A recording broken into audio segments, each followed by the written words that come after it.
Folks, we're getting ready to start. Make sure your phones are muted, please.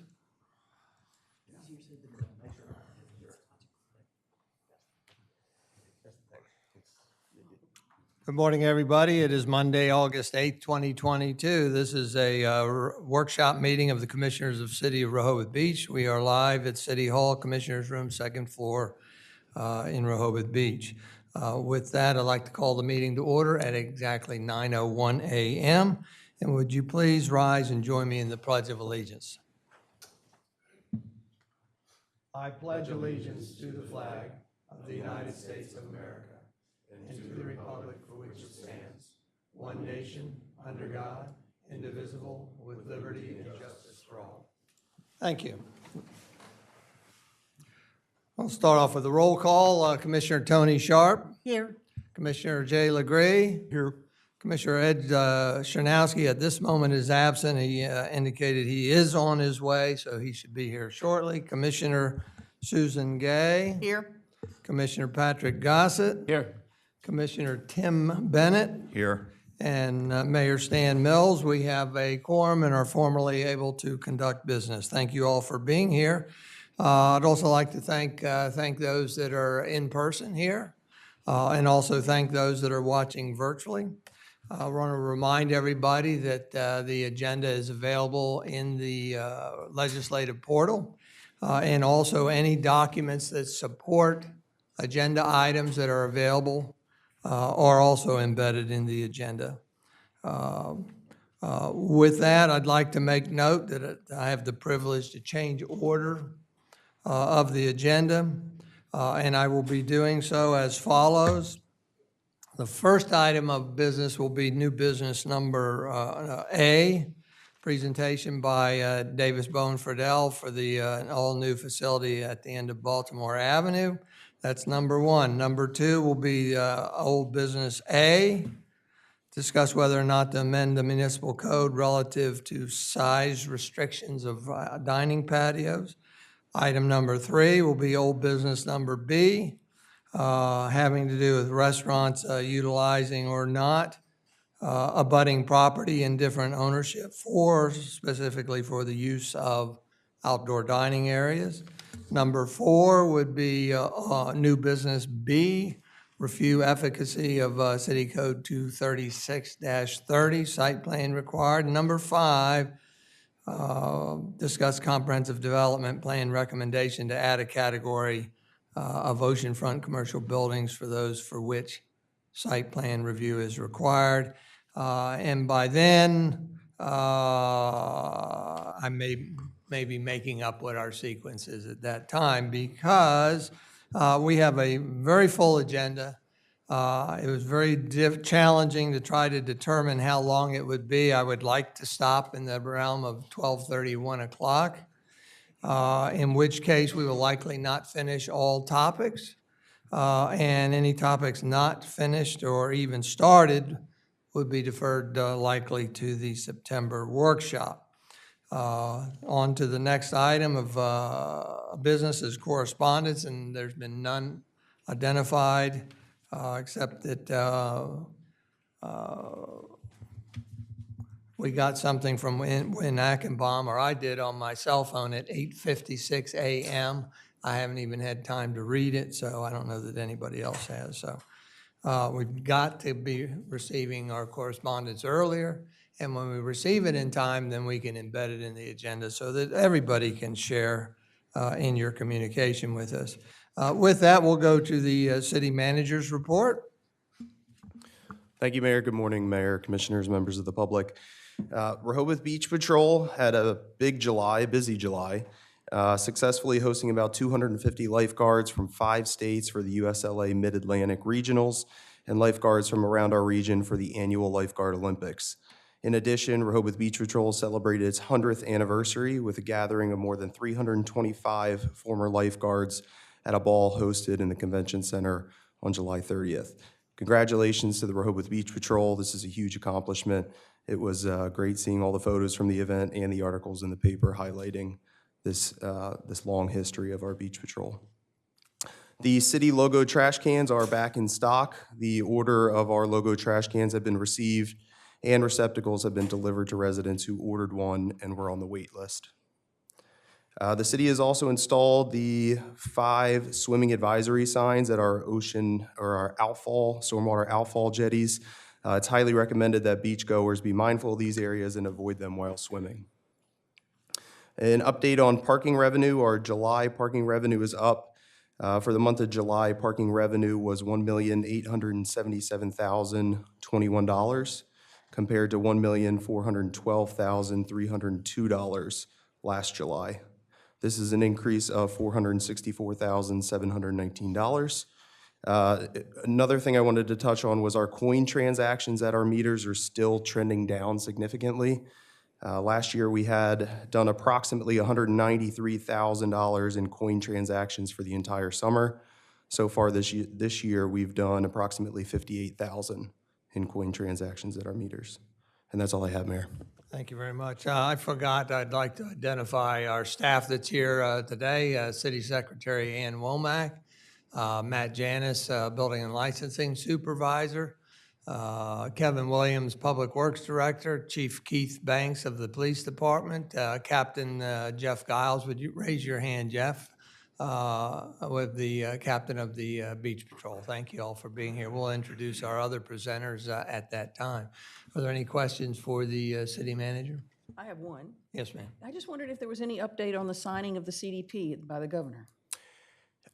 I had reached out to Lauren to actually ask about that because I know where we stood with the comprehensive development plan was we still needed to insert all of the support documents for submitting the CDP. I have not heard back yet, so I can receive an update and inform you all So of it that. hasn't been submitted to him? I'm not sure what the current status is yet. All right, thanks. One other question, if I may. Could you give us an update on the boardwalk recycling? Is that in place, and is that functioning, or just kind of a comments of where we are with that? Sure. So it is in place, and we've been watching it closely over the last couple weeks. One of the challenges we have certainly is with contamination. Contamination is still very high at this point. So we found that the lids that we try to use in order to discourage things like pizza boxes and things like that aren't working as well as we had hoped.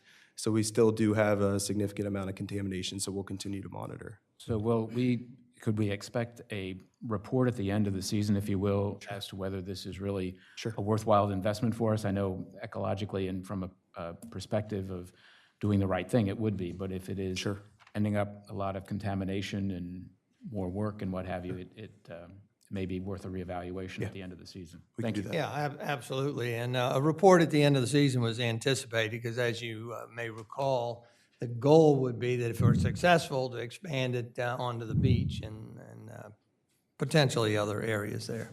Any other questions of the city manager? Commissioner Legree. I'd like to respond to Commissioner Gossett. It's really labor intensive, really labor intensive. It's very expensive, and we're paying for optics. Right. Thank you, Mayor. Thank you. Commissioner Sharp, please. Just a global comment on updates at the end of the season. I'm just very hopeful, I've asked for this before when I served previously as well, that we have a debrief of everything that went well, things that need improvement across the whole spectrum of the season. That would be great to be enlightened of exactly where we need significant improvement and where we can take credit. Thank you. Thank you. Anything else for the city manager? If not, we'll move on to city solicitor's report. Good morning, everybody. Just a couple quick litigation updates. On 330 Hospitality Group, this is the rezoning case on the avenue. There's a briefing schedule in place now. If you recall, we filed a motion to dismiss through our insurance defense counsel, Dan Griffith. That motion was filed on July 1st. We've now got the plaintiff's answering brief will be due on August 15, and then our reply brief will be due on August 29. You probably saw in the paper that ClearSpace has abandoned its approach to putting a new theater on the avenue. So last week we did file a stipulation of dismissal, so that case is effectively ended at this point.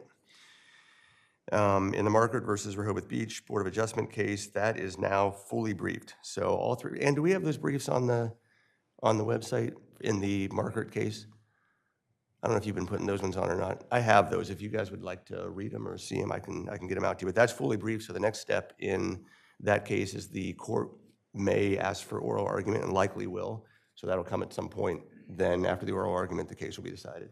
So we still have the court could decide it on the papers. I doubt that'll happen. I think there'll probably be oral argument first. That's all I have, Mayor. Any questions of the Commissioner Gossett, please? Yes, just a clarification on the clear space. We have to file, the city has to file for, I'm not clear as to why. Now, what happens is the clear space chose to abandon its case, but once the parties have answered, so we've all filed things in the case as well, they can't just unilaterally dismiss the case. The other parties have to agree to dismiss it. So it's called a stipulation of dismissal. So Max Walton on behalf of the city, myself on behalf of the Planning Commission, and I guess it's Sean Tucker's firm on behalf of ClearSpace all had to jointly sign that stipulation of dismissal, which we've done and filed with the court. All three parties have done that? Yeah. Okay, thank you. Thank you very much, Glenn. With that, we're going to go to the first item of business redirected, and that is presentation by Davis, Bowe, and Frodell on a proposed design for an all-new facility at the street end of Baltimore Avenue to house the Rehoboth Beach Patrol and public restrooms. We have with us Mr. Mike Wigley, principal of DBF, who's been working with us, you'll recall, since, well, many months. And he's here to give you a progress report. Thank you, Mary. Good morning, commissioners and staff, everybody. As the mayor mentioned, I'm here to get you updated on the design, where things stand on the Rehoboth Beach Patrol building and the Comfort Station at the end of Baltimore Avenue. And I know you've got a full agenda today, so I'll be thorough, but I'll try to be succinct. But please feel free to jump in with questions when you feel like you would like to ask them. Let me give you an outline of what I'm planning to present to you today. I know I've been here before regarding this particular project, showing you some of the preliminary conceptual work. So I want to explain to you what's been completed to date, review with you what the existing conditions are, how the current building works and lays out, go over with you some of the massing studies that we showed before and how the design has evolved since then. Go through with you some of the design objectives that were established before we jumped into the schematic design, give you an idea of the design concept, show you the site and floor plans that have been developed to date, and then go through with you on anticipated schedule and budget for the project. So to give you an idea of what's been completed to date, if you remember the last time I was before you, we talked about the massing of the building, how it could possibly relate to the boardwalk, how we could improve view angles for everybody along the edges there. One of the issues that came up was the floodplain, and we are in a VE zone, and so we are required, at least without exploring alternatives that might be at our disposal that could be lengthy, but go ahead and elevate the building to a 16.5 elevation. The boardwalk's at about 13 to give you some idea, so that's about 3.5 feet that we would need to raise the building. So one of the first things we wanted to do was, first of all, research those requirements, make sure that we exhausted other options before diving into this evaluation. So we looked at that criteria, we looked at various options. When you elevate that building, obviously we're gonna you'll have steps involved. We want to also be cognizant of ADA regulations. So we wanted to go through an exercise to see how that would work out before we actually got into the design of the building.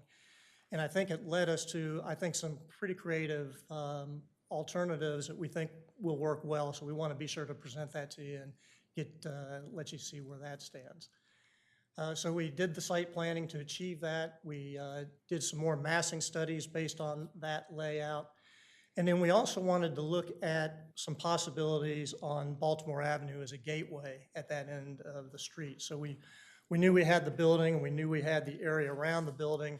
Are there options that we could explore related to that to at least advance the gateway study concept of Baltimore Avenue? So I want to show you one option that we came up with there as well, and let you see that. So we developed various floor plans. We have done schematic design, computer modeling, which I'll show to you.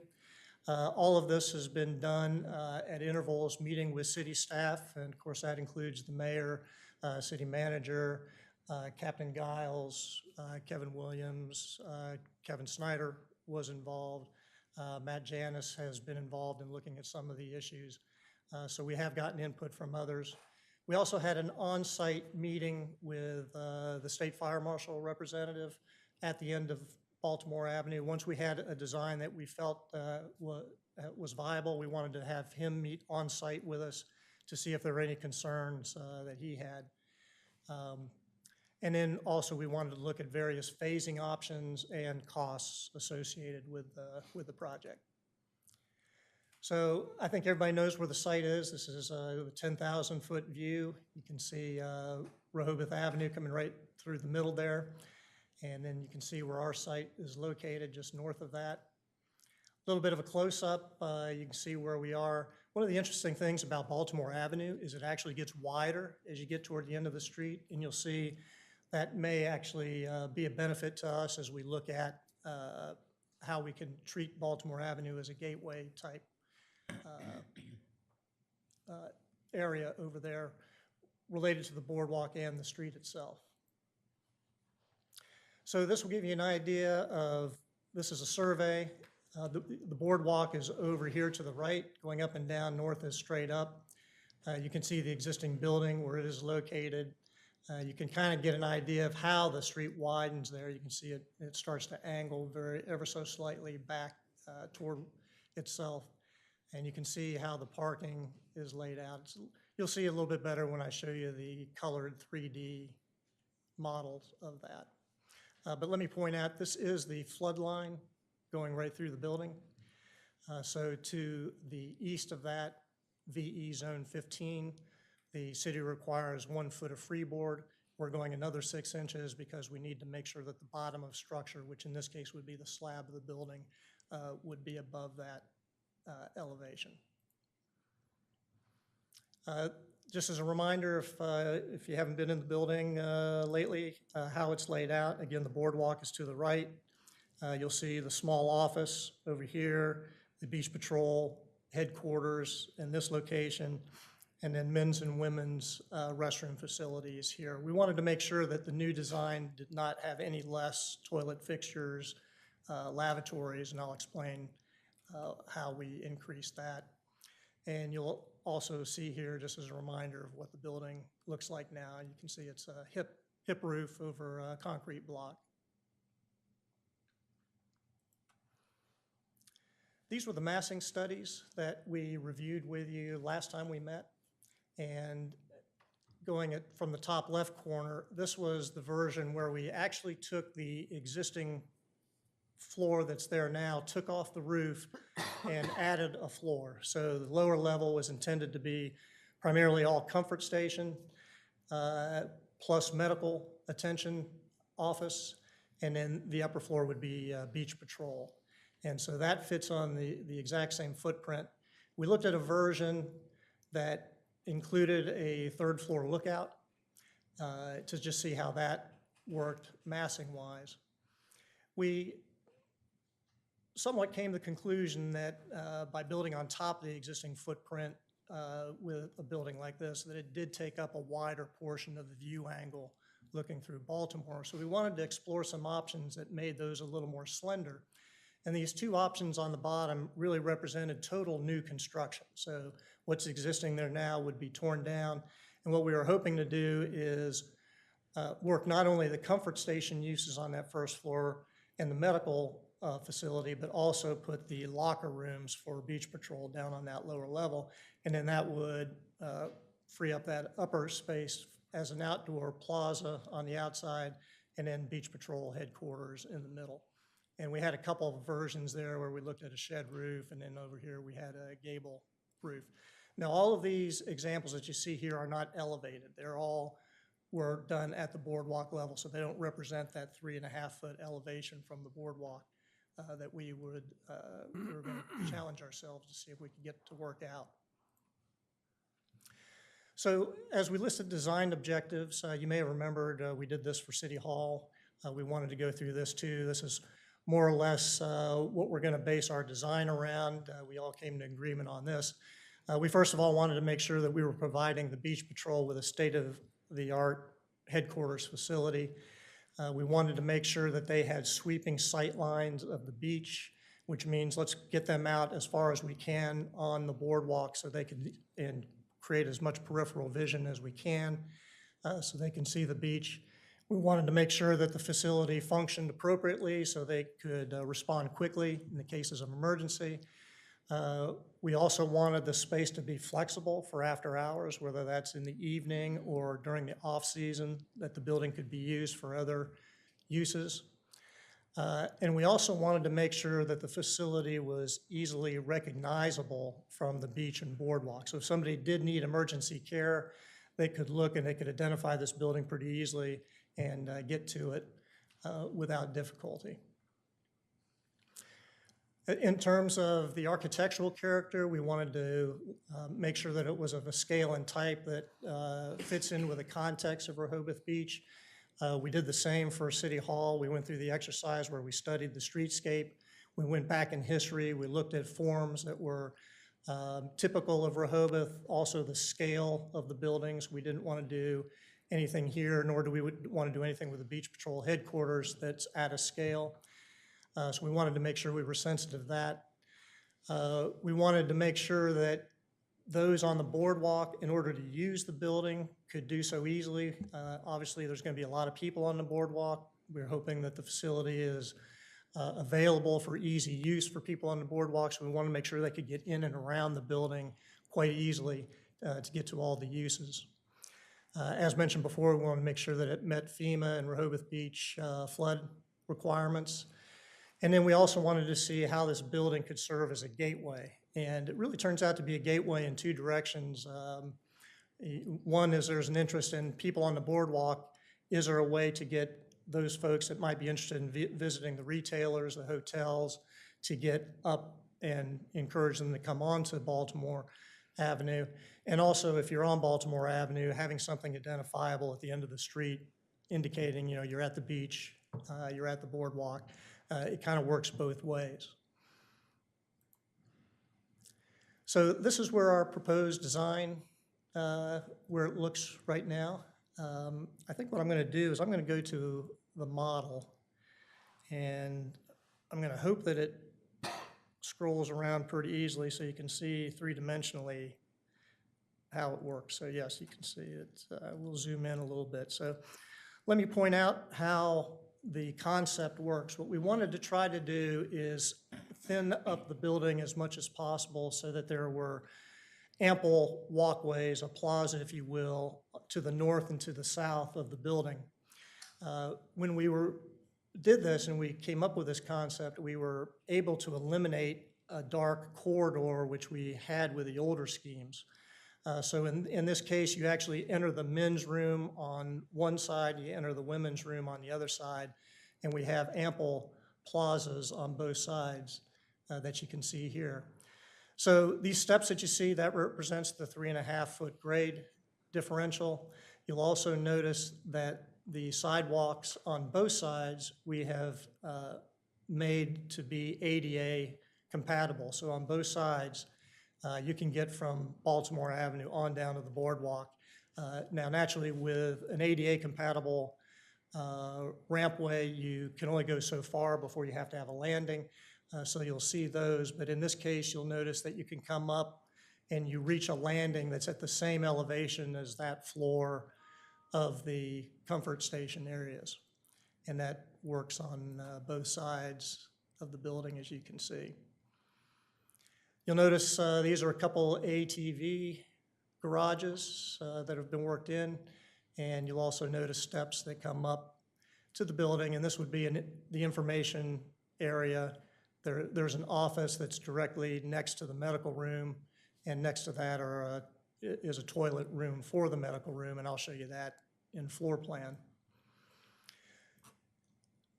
You'll also note that there are steps that come up to a deck. This is really for emergency egress purposes from that second floor. There's also a stair on the inside, on the Baltimore Avenue side of the building. There's kayak storage up here. It also goes above, those steps go above the ATV garages. This would be the entrance into that office. This would be the entrance into the comfort station facilities. And we do have outdoor changing stations similar to what has been done at Delaware Avenue. We've introduced 2 family restrooms also. So in terms of the look of the building, you can see we've introduced some red. We wanted to do features that were identifiable, as we were saying, to anybody that's on the boardwalk or out at the beach.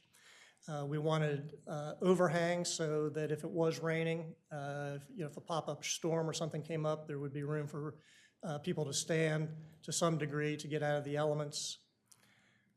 And the building is perfectly symmetrical, so we're not favoring one side of the building or other in terms of view shed from either side of the street.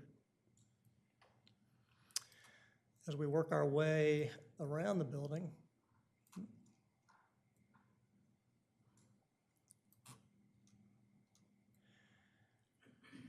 you'll see that we've tried to capture some images that might be familiar with lifeguard stations, beach patrol.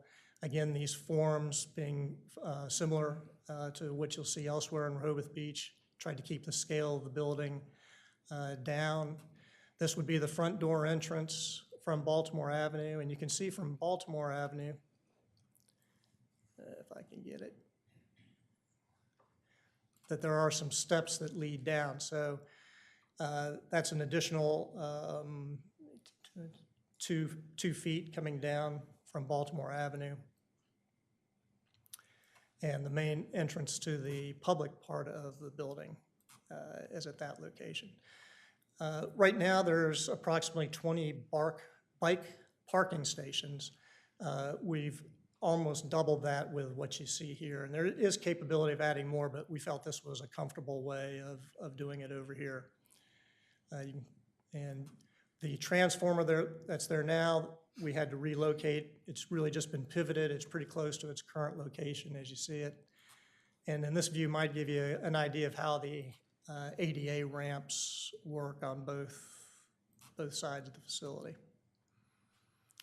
So I do want to show you a little bit about how the streetscaping works out.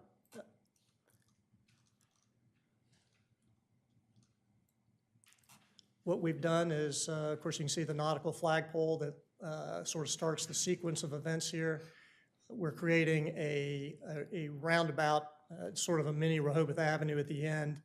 It's not capable for a big tractor trailer to make that turn, but any vehicle, ambulance can make that turn. We've got some parking in the middle.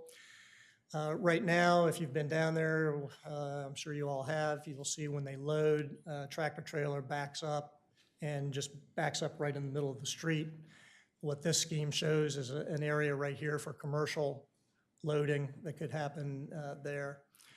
We've got the entrances to the hotels at the end, so we do lose parking along here. And as we go further back, you'll see that this is the existing parking where we pick that up.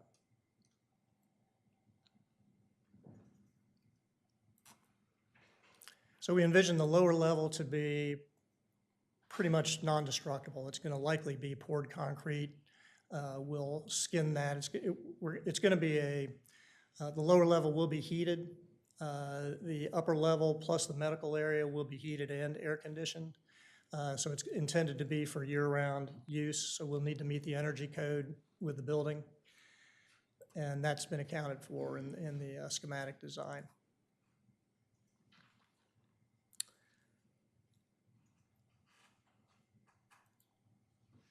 So with that,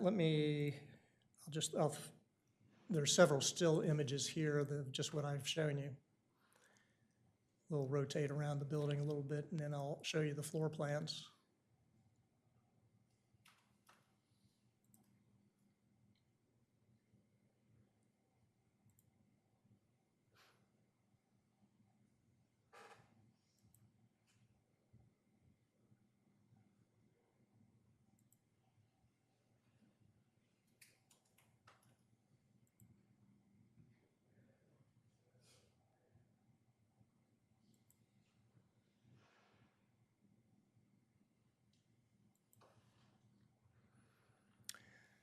Okay, this is the site plan. I probably won't show you too much here. It's a little bit difficult to read. I'll blow up these floor plans for you in a second. Here's the gateway feature at the end of Baltimore Avenue with the parking. What's in light lines underneath is the actual survey. One thing I wanted to point out, and this was important for the fire marshal, was that at the end of a street, you need to be able to have a turnaround for their trucks. So that capability is there, as well as the commercial loading zone would be available to them. So the floor plans, let me show you the first floor. We talked about the ATV storage. You can see the boardwalk over here. You can see the steps, and then you can see the handicap ramp that leads up to the plaza. And you can go all around the building outside.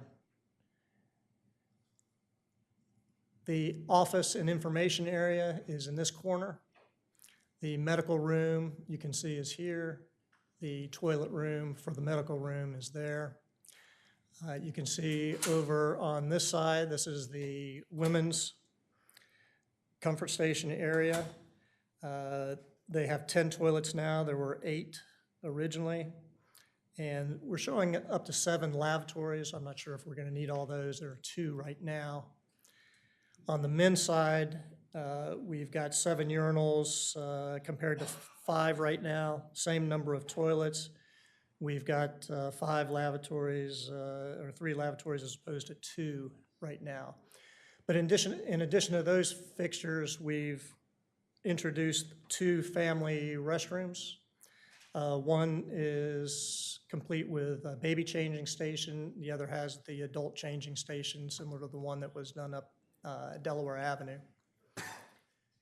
We've given, we think with Chuck Snyder's assistance, we've been able to provide ample chase area inside and storage, mop sink. There's also storage for dry materials, storage as well.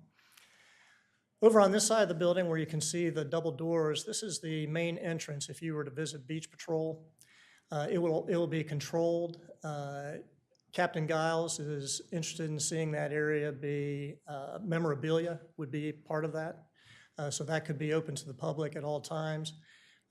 If they were gained access, the public would then take this stair up to the second floor. And then the only other thing to point out on this floor are the 2 changing stations on either side, and then the bike parking that's also introduced here. On the second floor, when you come up at the top of the stairs, you end up in a little bit of a lobby area, if you will. We've introduced a conference room on the west side. There is a break area through here. You'll notice locker rooms for both male and female on either side. And then we have the large meeting space on the end. And then coming through this door, we have the command center, which from that point gives you essentially 180-degree views up and down the beach. Then emergency access out this way and downstairs down to the boardwalk. So if there was an emergency need, they could easily, Beach Patrol could easily get to the beach and boardwalk.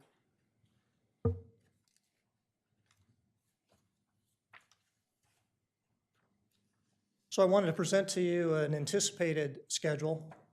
Unfortunately, we don't think that this could be built entirely during 1 year, although we have talked with a contractor that thinks it's possible if all the stars align and we don't have any supply chain issues. What we're anticipating is starting at the end of season 2023. So right now, we're presenting to you today. We're hoping to complete the schematic design the middle of September. Design development, where we develop the structural and mechanical electrical systems, we're hoping to complete by the middle of November. Construction drawings finished the end of April. We would have bids due and permitting complete, we're hoping by the early part of July. Notice to proceed would then be early part of August. The contractors like now for about a month before they dive into actual turning ground to get shop drawings, get their submittals in order. And so actual construction then would start right after Labor Day, 2023. And what we're hoping is phase one would be complete by Memorial Weekend. And what we're looking at as far as phase one would be the entire first floor completed. So the comfort station area would be up and running, ready to go. We're hoping that the shell would be completed for the Beach Patrol headquarters up above. If that ends up being the case, Beach Patrol will need to have some temporary facilities. If construction can occur during the summer, it's quite possible that Beach Patrol could move into their part of the facility sometime that summer. If not, we would wait for construction to commence 2024 following Labor Day. And that would include phase two, which would be the Beach Patrol fit out, as well as the site gateway work that would occur at that end of Baltimore Avenue. Of course, there's some things happening at the end of Baltimore. We're not sure what's going to be happening with the Grotto site. If that construction takes place, the city may want to wait till construction at that end of the street is completed before you do the actual streetscape work. Then the last thing I'll present to you, and certainly open it up for questions, would give you some idea of the budget. These are based on numbers we've seen very recently with bids we've had out on projects. So you'll see that the building is about 5,200 square feet. Everything you see on this page would be what you would expect to see when the bids come in. So it goes out for bid. We see that number being just under 4 million, 3.98. So you can see the building construction, site construction costs. And then we put in some contingency just because we're doing cost estimating at a very early stage. So we throw in 10% there. There will be about $90,000 in demolition involved. And then since we're building next year and the year after, we added cost escalation. Of course, 6% was what we typically had for cost escalation. Of course, you know the last year or so, it's been wildly greater than that, but we're starting to see signs of some stabilization. We hope that carries on. If we notice, I'll be updating these routinely as we go through. If we notice it changing, we'll make that adjustment as well. The second page on the budget, these would be what a lot of people consider soft costs. These were our additional costs that you all would be participating in. You can see design services, which would be architecture, engineer, civil engineering. There'll be some soil boring, some geotechnical evaluations done. If any new furniture is ordered, there'll be some design work there. We also want to make sure that there's a budget item for security and technology and furnishings. And then you can see additional costs related to the building, legal, builder's risk, permit fees, testing, fire marshal, temporary quarters and moving expenses. This was calculated in case the Beach Patrol, and I was figuring about 6 months for that if they need temporary quarters. And then an owner's contingency, this would be what you'd want to add onto the project for unforeseen situations. So you can see the grand total is about 4.8 million when you consider the bid costs and the soft costs. So hopefully I've gone through that relatively succinctly and thoroughly, but I'm certainly here to answer any questions. If I've glossed over anything or you need me to elaborate on anything, glad to do it. Thank you, Mike. We'll go to the commissioners first and then go to the members of the public. Any comments up here? Commissioner Sharp? I just have a quick question. I probably should know this off the top of my head, but I do not recall. The building as we know it now, what is the height of it? To the roof, let's see, that is about 24 feet. And what would this one be? This would be 38 feet, I believe. So 24 to about 38? Yes. Thank you. Yeah, if you measure from peak to, yeah, about another floor, yeah. Anybody else? Commissioner Bennett? Thanks. I like the design. I think you guys did a nice job. This may be more for Chief Banks. I'm just wondering if there was any discussion about having an area for the non-beach patrol folks. In other words, if there was an emergency, is there an area where our cadets can go, or police, or do they go elsewhere?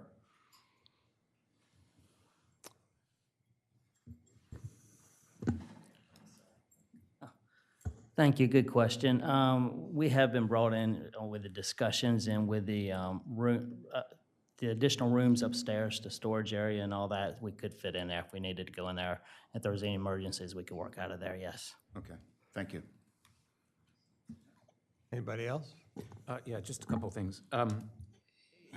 In your massing study, I know you made mention at the very end, but has there been any discussion, I know there's meetings either scheduled or taking place with regards to the demolition of grottos and dollies, but you made mention at the end, so is there a consideration of who goes first, or looking at what may possibly go between Baltimore and Rehoboth Avenue on the boardwalk before a final decision is made with massing and design?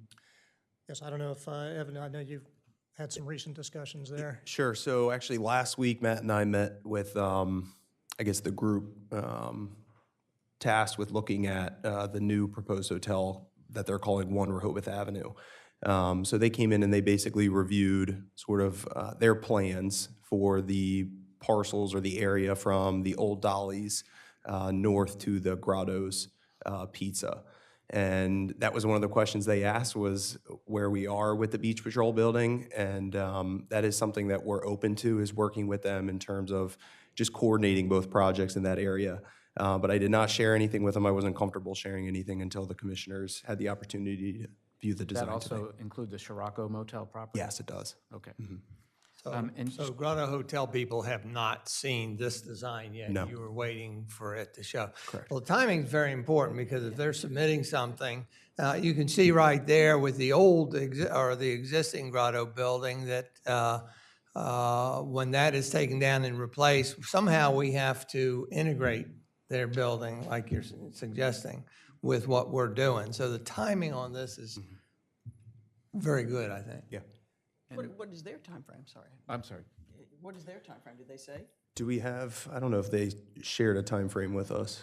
I don't believe they have offered any time frame, but they did say possible submission September, October to get the ball rolling. That initial submission is probably going to be a variance application to the Board of Adjustment, right? Or something I along believe those so. lines. They're weighing the option that a lot of have done recently, whether to go to the Planning Commission, whether to go to the Board of Adjustment first. So that's where they are. So we've got some time. But they've got a design that we were able to see, and we can look at it now in the context of this plan. Anybody else? What is the current footprint, square footage of the existing building, do you know?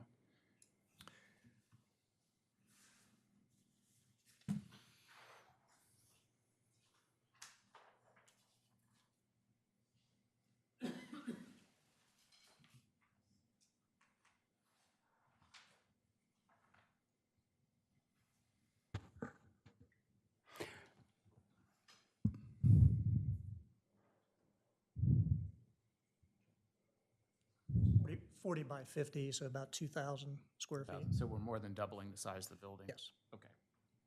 And just curious also, in the discussions with massing and what have you, have there been any discussions with either the Beach and Boardwalk Committee or the Baltimore-Wilmington Task Force with regards to plans that they have in mind?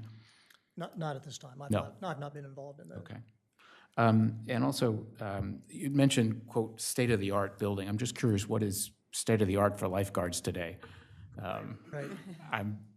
It's interesting to me, what would that be? How does life-saving change over the years, or what is state-of-the-art then? Right. So I think, the main thing is to make sure that we've got the infrastructure there for current communications, that capability, make sure we've got areas that are easily accessible for charging stations, make sure that we could accommodate the ATV vehicles so that they're not out into the boardwalk, and making sure that they're in an area where they could be charged and ready to go.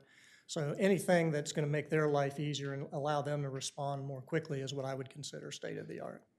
And also, you mentioned, if I heard you correctly, that there was a possibility that this space could be used during off-season or for public use. Is that, what space will you be describing specifically for that? So that would be the upstairs area, so the large meeting room, even the command center that's there possibly. That would really be up to the city and how you'd like to use it. But we wanted to make sure that it was flexible enough to do that. So the locker room facilities are set up in such a way that somebody entering those wouldn't have to walk through lockers to get to the bathroom, for instance. That there would be the conference room, so if that space wanted to be made available to somebody, that would be there. There's the ability, if there was an event there, that the small kitchen could be used as a prep area or catering style. So we just wanted to make sure that it was flexible for that. So if that's being on the second level, I didn't notice of any elevator space, so how would that area be ADA accessible? Right, so the building right now does meet ADA, does not have to have an elevator, but we are studying that. It is something that we're looking at, possibly a limited use elevator, and so we're gonna look into that. If we do apply, make it available for the public, though, aren't we required for ADA? No, you're not required to have an elevator. Okay. It does have to be ADA, so Right. Buildings that are less than 3,000 square feet per floor, and then there are certain categories of buildings like shopping centers and healthcare providers. Those would have to have an elevator no matter what size, but we're not more than 3 stories, we're not more than 3,000 square feet per floor. But we were So 5,200 square feet. per floor, 3,000 Floor, square feet per okay. floor, yeah. All right. And I also noticed that apparently, not apparently, but 2 ADA parking spaces.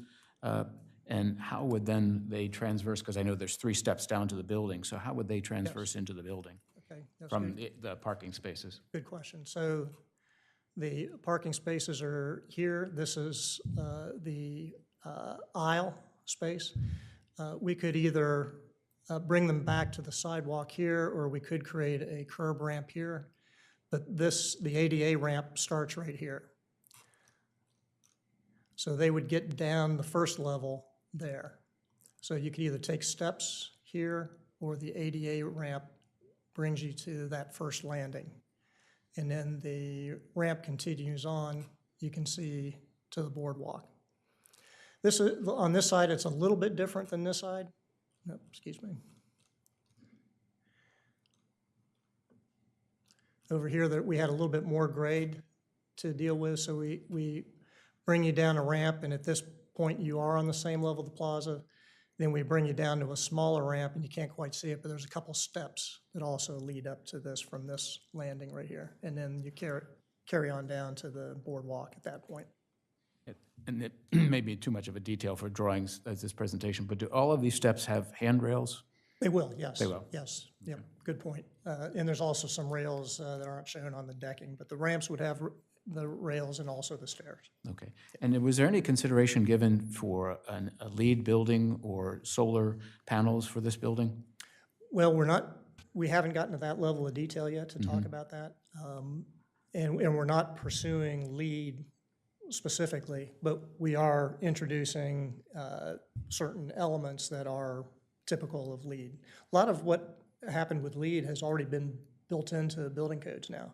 So like the energy code requires us to have a certain level of insulation around the building, the materials, providing the bike parking, that type of thing, that's all part of LEED, so. And the bathroom facilities or all the wet facilities would be heated and cooled, so we wouldn't have to worry about shutting them down in the winter, or what? Well, they won't be cooled. We're not gonna put air conditioning in them, but they Okay. will be heated so that they can stay open during the winter. Okay. I think that's it. Just, and if, Mr. Miller, if you could let us know at a next period of time, currently what the budget status is, what monies we have proportioned currently for the project, and what we would then have to look at for future budgeting, spread this out if we've got basically a $5 million project over 2 years, maybe? So just curious as to what is in the pipeline currently and also what we have spent currently in design costs. Thank you. Patrick, if I could just follow up, again, we want to be mindful that this building is year-round in terms of heated. One of the goals there initially was that we're putting family restrooms there. We want them to be heated and available for use year-round. If you recall, the new family restrooms at the Delaware Avenue restrooms do not have heat, so that was one of the goals. And then again, if we heat the building, then that lends itself very well to a second floor meeting rooms or something available to use year round. Mike, it might be, I don't know the difficulty of it, but it might be helpful for us to visualize some of the interior spaces, primarily the second floor with a 3D if that's possible. First floor, I don't know that we need to. I think we can understand what a bathroom looks like and what the Beach Patrol office, but the upstairs might be interesting to do that as an exercise. Any other comments from the? One other thing, a Yes. request from Evan, if you could, along with that, could you also give us just a very quick and dirty next meeting of actual budget for the Delaware Avenue restrooms, and then what actual cost ended up being, a comparison? For the renovations or the initial building construction? What we budgeted versus what we spent for The renovations? renovations. right. Upgrades. Yeah. Okay. Very good. Thank you. Very good, thank you. Anybody else up here? I want to remind the public that this presentation will be online, and I encourage everybody to listen to it because there's a lot of numbers and a lot of details. And thank you for the presentation. Yeah, it looks great. And as a follow-up to that, as I've done in the past, Ann, I'll get you a PDF version of the PowerPoint. Sounds good. I want to ask one more question. On the remarking and additional median that we're talking about on Baltimore to the approach to this, this building, have we talked to any of the hotel owners on either side of the street about with those plans? And I'm just assuming that was just something, an idea you just happened to throw out. Right, and we didn't want to do anything until we presented it to you Gotcha. first, yeah. Can we take a look at the mass of the building further back on Baltimore to see what the sort of the view shed looks like?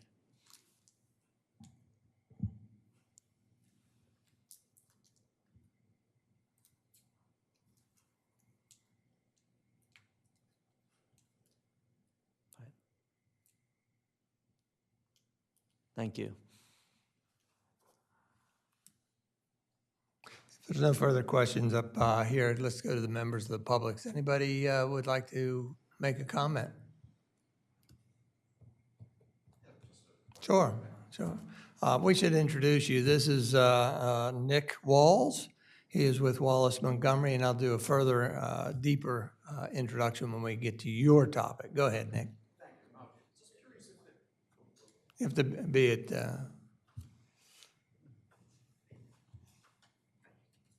I was just curious if there's any need for a designated ambulance loading spot here?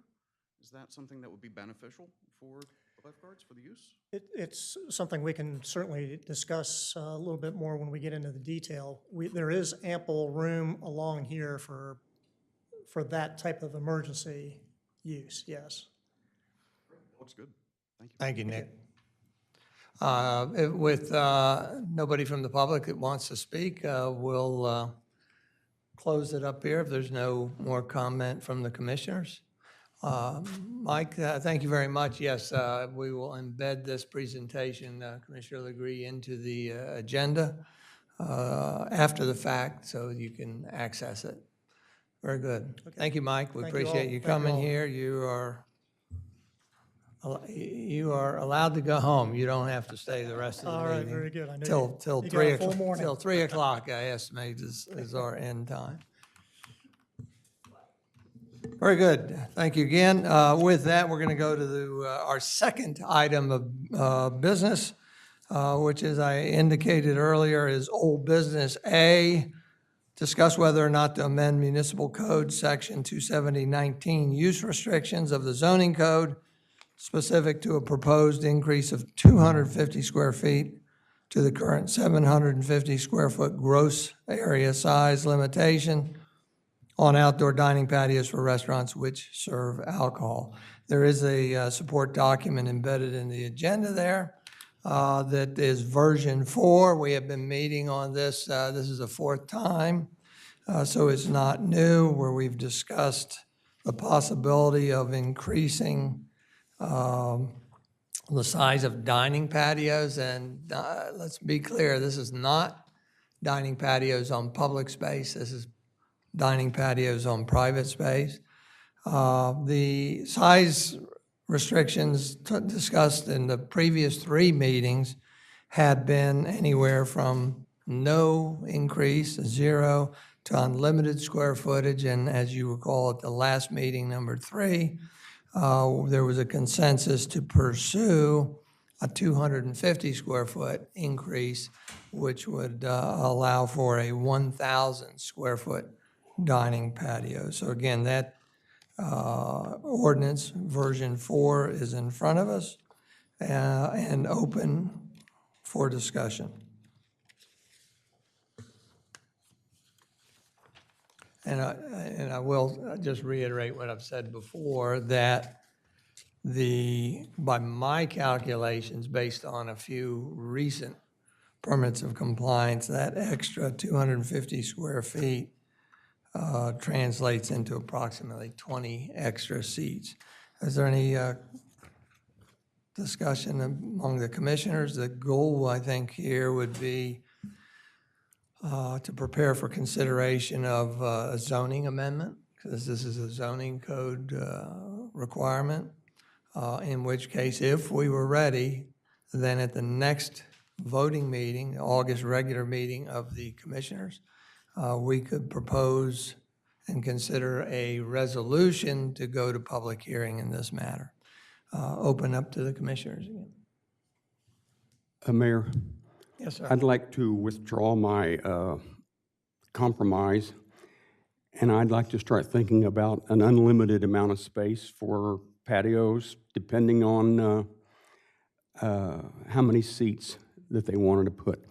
Since we've last talked, I visited several restaurants, eating establishments with patios, including twice again at the Egg, and I have eaten at the Lupo's.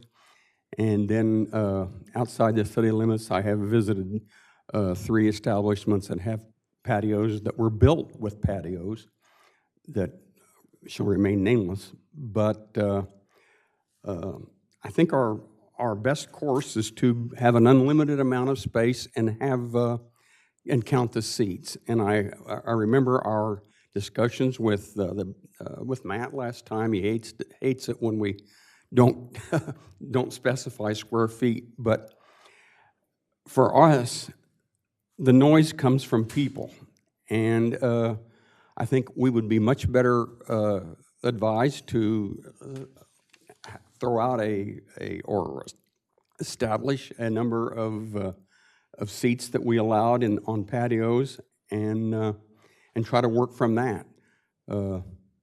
I would throw out the number of 45 or 50, because of all of the restaurants, all the patios that I visited, nobody has 12 feet per patron. They all are much, much larger. Lupo has 25 square feet for each one of their seats. The Egg has 28 square feet outside. They have 37 and a half feet inside the patio. Another restaurant, which has 2,800 square feet on their patio, has 55 seats. Another restaurant, which is something island, I forget, has 4,000 square feet at their patio, and they have 91 seats. So the square footage per seat expands greatly. And when I talked with owners, they are seating patio is incredibly labor intensive. And they don't particularly welcome patio seating, but the public is really demanding it.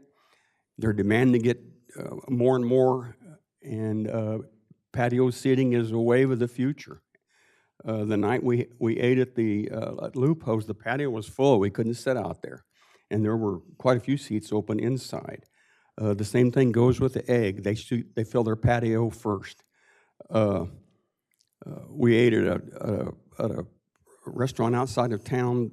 I can't remember their name's Crooked something, but they have a huge patio area, and we happened to eat there during the rainstorm, and they have a number of high top tables under the roof overhang, and it was all people were even sitting outside. Now they had about, I don't know, 10, 12 tables out that were in the rain, but they had umbrellas. But patio seating is in the future, and I don't think 1,250 square feet is probably not enough. I think we should talk about number of seats we allow, a number of people. So I withdraw my 1,000 square foot compromise that I agreed upon at the last meeting, and I thank you for giving us more time to consider this. And by the way, I was interested. We got the survey in. I read it last night, and they also want unlimited seating. So that's what I'm thinking about right now. I would like to see us put a number on people. If we put the number at 50 and we say 30 square feet, you got 1,500, and so maybe 50 people is a good number. I remember you talked about 60 when we were figuring the 750 number, and I think that's far too many people to put outside on a patio. Thank you. Let me clarify or comment on something before I solicit additional comment. You just heard Commissioner Legree refer to a survey, and that was done by the Chamber of Commerce, and at the appropriate time, we'll have Carol up to explain it, and we just got it, I think, over the weekend, so it's something new. I don't believe it's embedded in the agenda, for number one. Number two, you mentioned something about Lupo, and they are one of those that has dining on public space. That's true. I'm talking. We can't be talking about Lupo as Oh, an yes, I example. can. I can, by all means, it's a patio. It's patio dining. It happens to be on public property. We have other places on public property. But it does not have to conform to this exact code that has size limitations on it. In terms of your mention of unlimited square feet, I understand that. And as I understand it, it's unlimited square footage, but with a limit on the number of seats. That's what I would like. So I find it interesting that my interpretation of 750 square foot from one of the last permits of compliance translates into 60 seats. That's what you And said, so, yeah. And so you're actually proposing that there be fewer seats out on outdoor dining. Indeed, I am. Okay. I just wanted to make sure we get that straight. Thank you, Jay, for clarifying there. Any other comments? I'm stuck on the 250. I'm amenable to that. We already have learned that the building and licensing did not want to do it by number of seats, and I'm willing to abide by that, but I'm willing to do an increase. But as I've said before, it's got to be incremental for me to support it. Now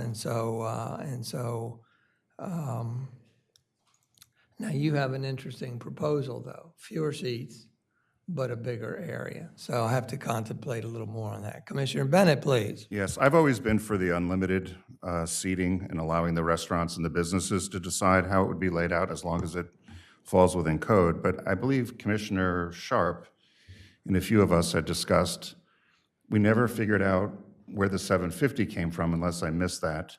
And so if we can't justify 750, how do we justify 1,000? How do we justify 1,250 and so on? So that's why I was for the unlimited number. I don't know if we have any further information on the 750.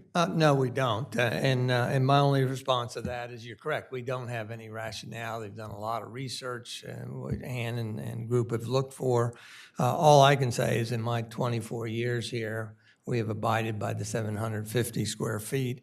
I thought that was sufficient, and the foundation for which I am working for, because I believe it has worked well for us so far. Can I say a little bit more about it? Sure.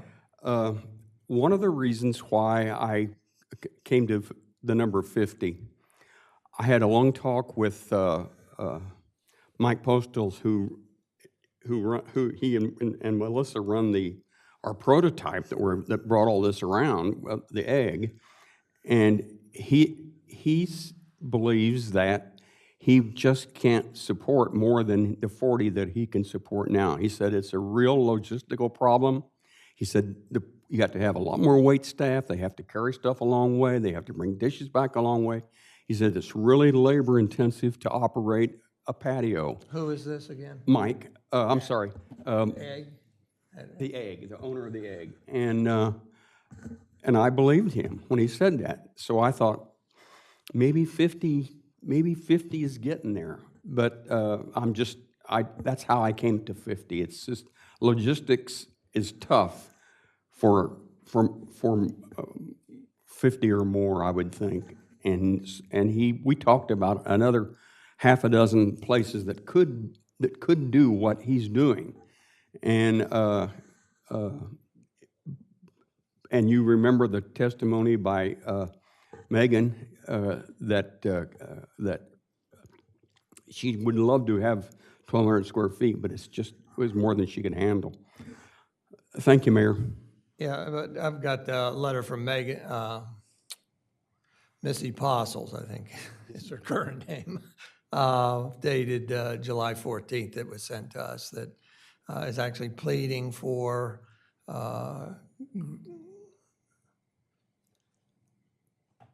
to expand beyond the 60 seats, beyond the 750 square feet. So that's what my take is on her, that she wants a lot more square footage. Yeah, as you remember, she said that they had 8 tables and with 32 seats in their 900 square feet.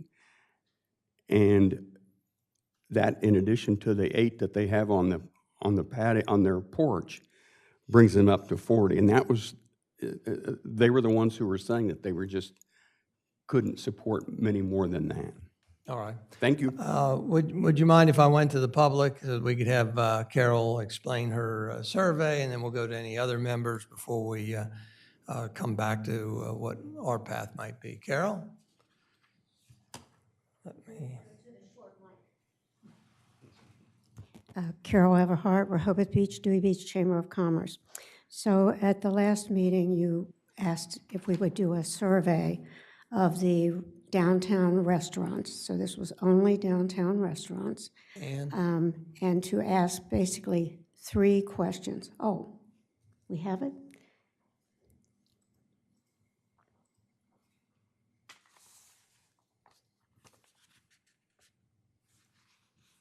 Oh, they're going to make me sign in again. Uh-oh. You don't want me near technology. I've been known to shut down businesses because I just got near the ATM. Hold on one second. Okay.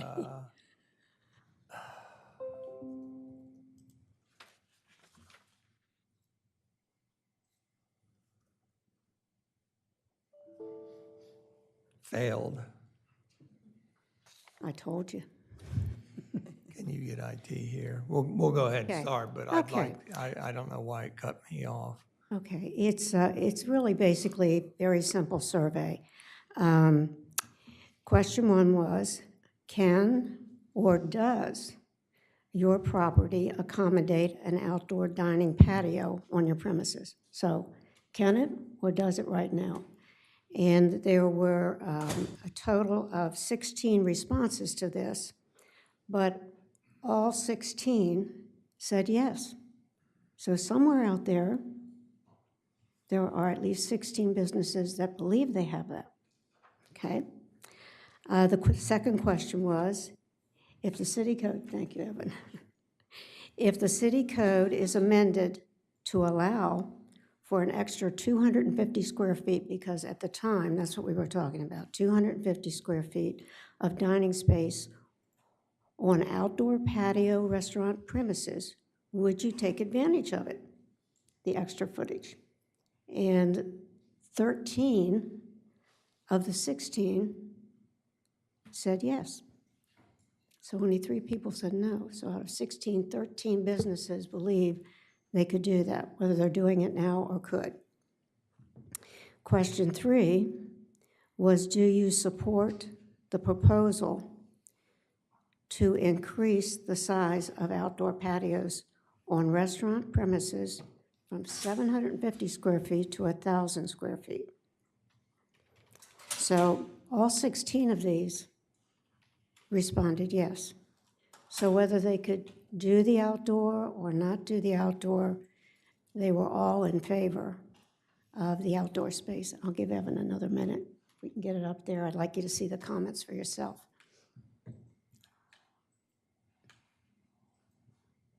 Hang tight a second, please. Okay. Thank you. Thank you, Carol.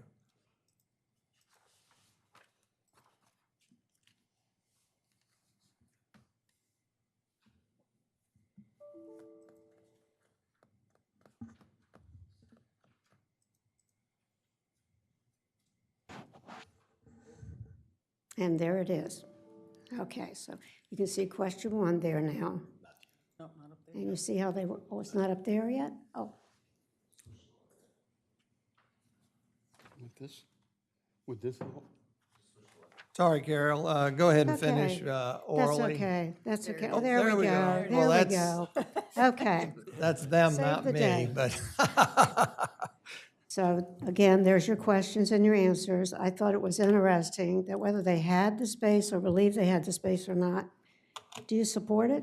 Yeah, I'm sorry, Brad, that doesn't help me for the next document I want to put on screen, so, okay, thank you. okay. Go ahead, I'm sorry to interrupt, Carol. That's okay. And then the comments is what I really wanted you to see. So we got down to the one comment there, that Grotto's patio, they pointed that out, but I believe that was grandfathered. So I think that's why you're seeing that there already over the 750 square feet. But this was very, very supportive in every way of increasing the space, allowing for more outdoor dining, whether you decide with seats or square footage, but definitely supportive across the board. And we sent this twice. So this is, Carol, Commissioner, yes? in the first question, are we to assume they answered it from a private property perspective? Yes, Okay. yes. Carol, do you think if we said 50 patrons that we would get thumbs down from everybody? I'm sorry to put you on the No, spot that's like okay. that. Repeat that again. I want to make sure I heard you right. You mean seats rather than square footage? You know, you made a comment, or someone did, that it's up to the business, how they run that business, because all of those things do matter. Staffing, size of it, all of those things. They want to serve the customers properly too. So it probably depends on where the business is in town, whether this, you know, how they'd have to lay that property out, that area out, whether the seating's better or the square footage is better. Mm-hmm. Yeah, thank you. Thank you, Carol. Any further questions of Carol? Carol, would you provide us Commissioner with Gossett. an alphabetical list of the participants in the survey? This was, you don't know who answered this. I'm sorry? We answered this. This was not, I was asking for an alphabetical list of the participants, so we don't oh, the tie to who it is. participants. Yes, I can do that. That's Oh, fine. Oh, yeah, I Thank can you. do that. Okay. Thanks. Thank you, Carol. Any other members of the public like to comment? Come ahead. Is this microphone still on? You can choose to go here or, there you go. Hi, my name is Aileen from Somewhere Restaurant on 52 Baltimore Avenue. Is it, what do I do? Oh, okay. So I just wanted to kind of provide some light, I guess, to the seating versus people question. Currently in our outdoor patio space, we designed it to be 750 square feet exactly so that we could fit within those existing guidelines. We have 60 seats currently in that space. So it's been working really well for us. It's above 50. It's not kind of doing anything bad for our business. We have two very close neighbors that are right on the other side of our fence on the outside patio area. They're both very friendly, never had a bad comment so far. They actually come into the restaurant all the time. They really like it. So that's really nice, and that's a good thing to sort of think about because they are very, very close to our building.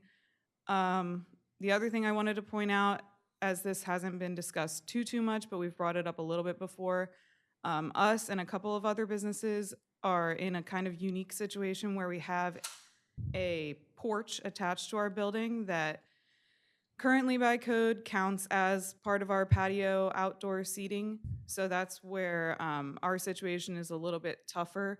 Since our porch counts, we have about 400 square feet there. And then we have the 750 outside. So obviously that puts us above anything that is currently being talked about square footage wise.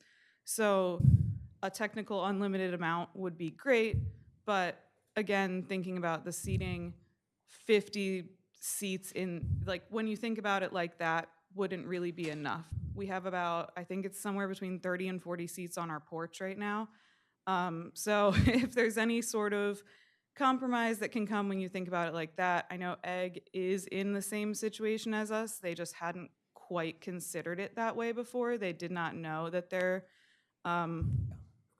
porch that's attached to their building counted either. They kind of thought that that was not counted toward that outside space as well. So I don't know exactly what other businesses are kind of involved in that question.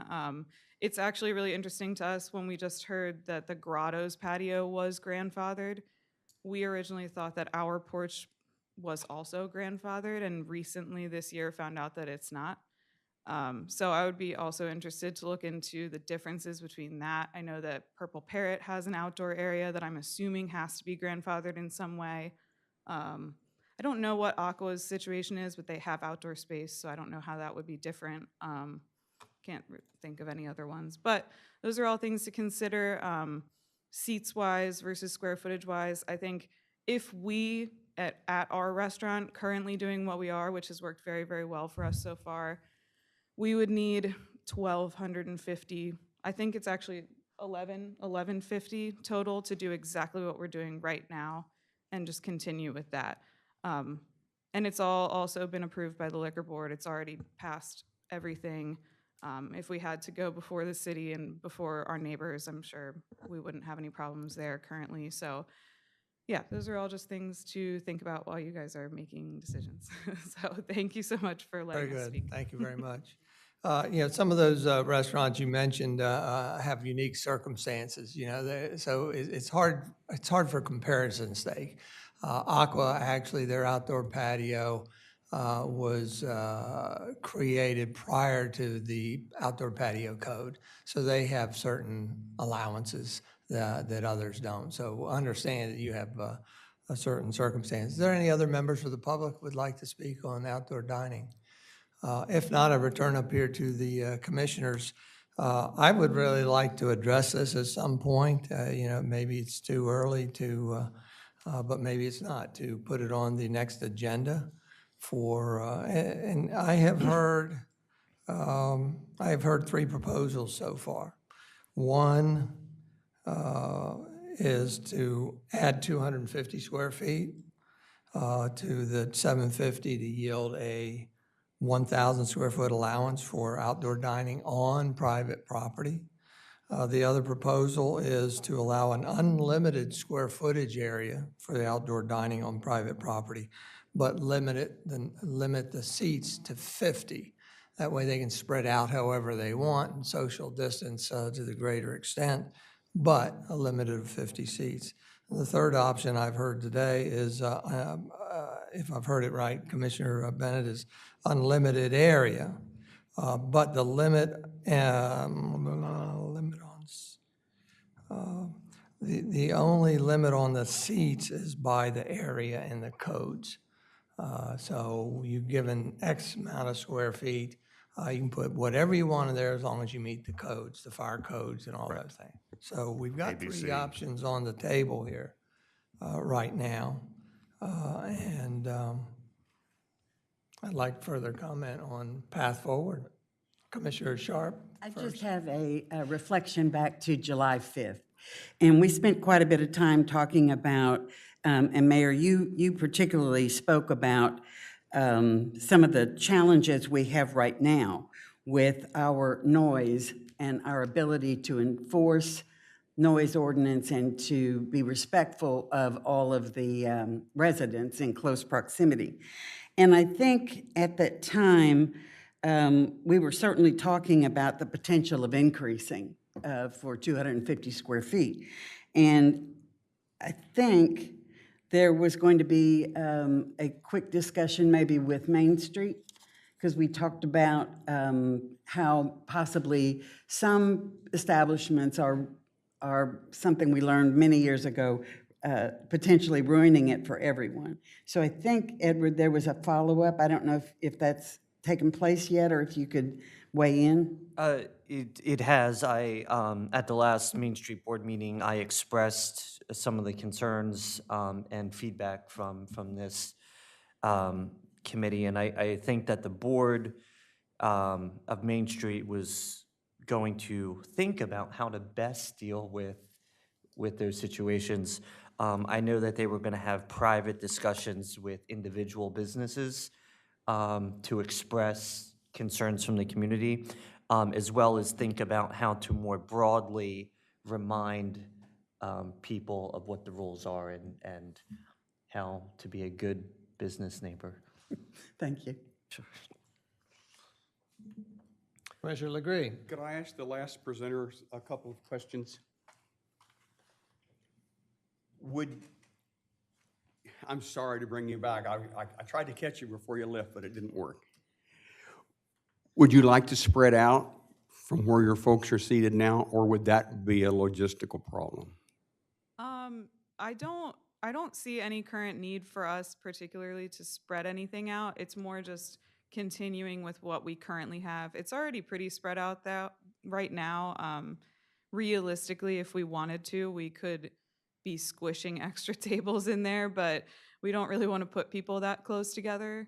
So How about your kitchen? so far our kitchen has been able to handle everything we've thrown at them. We've actually doubled our business on our busiest days this year, so that's great. And they've been able to take it all in stride. We've had a full restaurant many times, and it's gone very smoothly. That's really good news. Yeah. Thank you. Thank you. Thank you.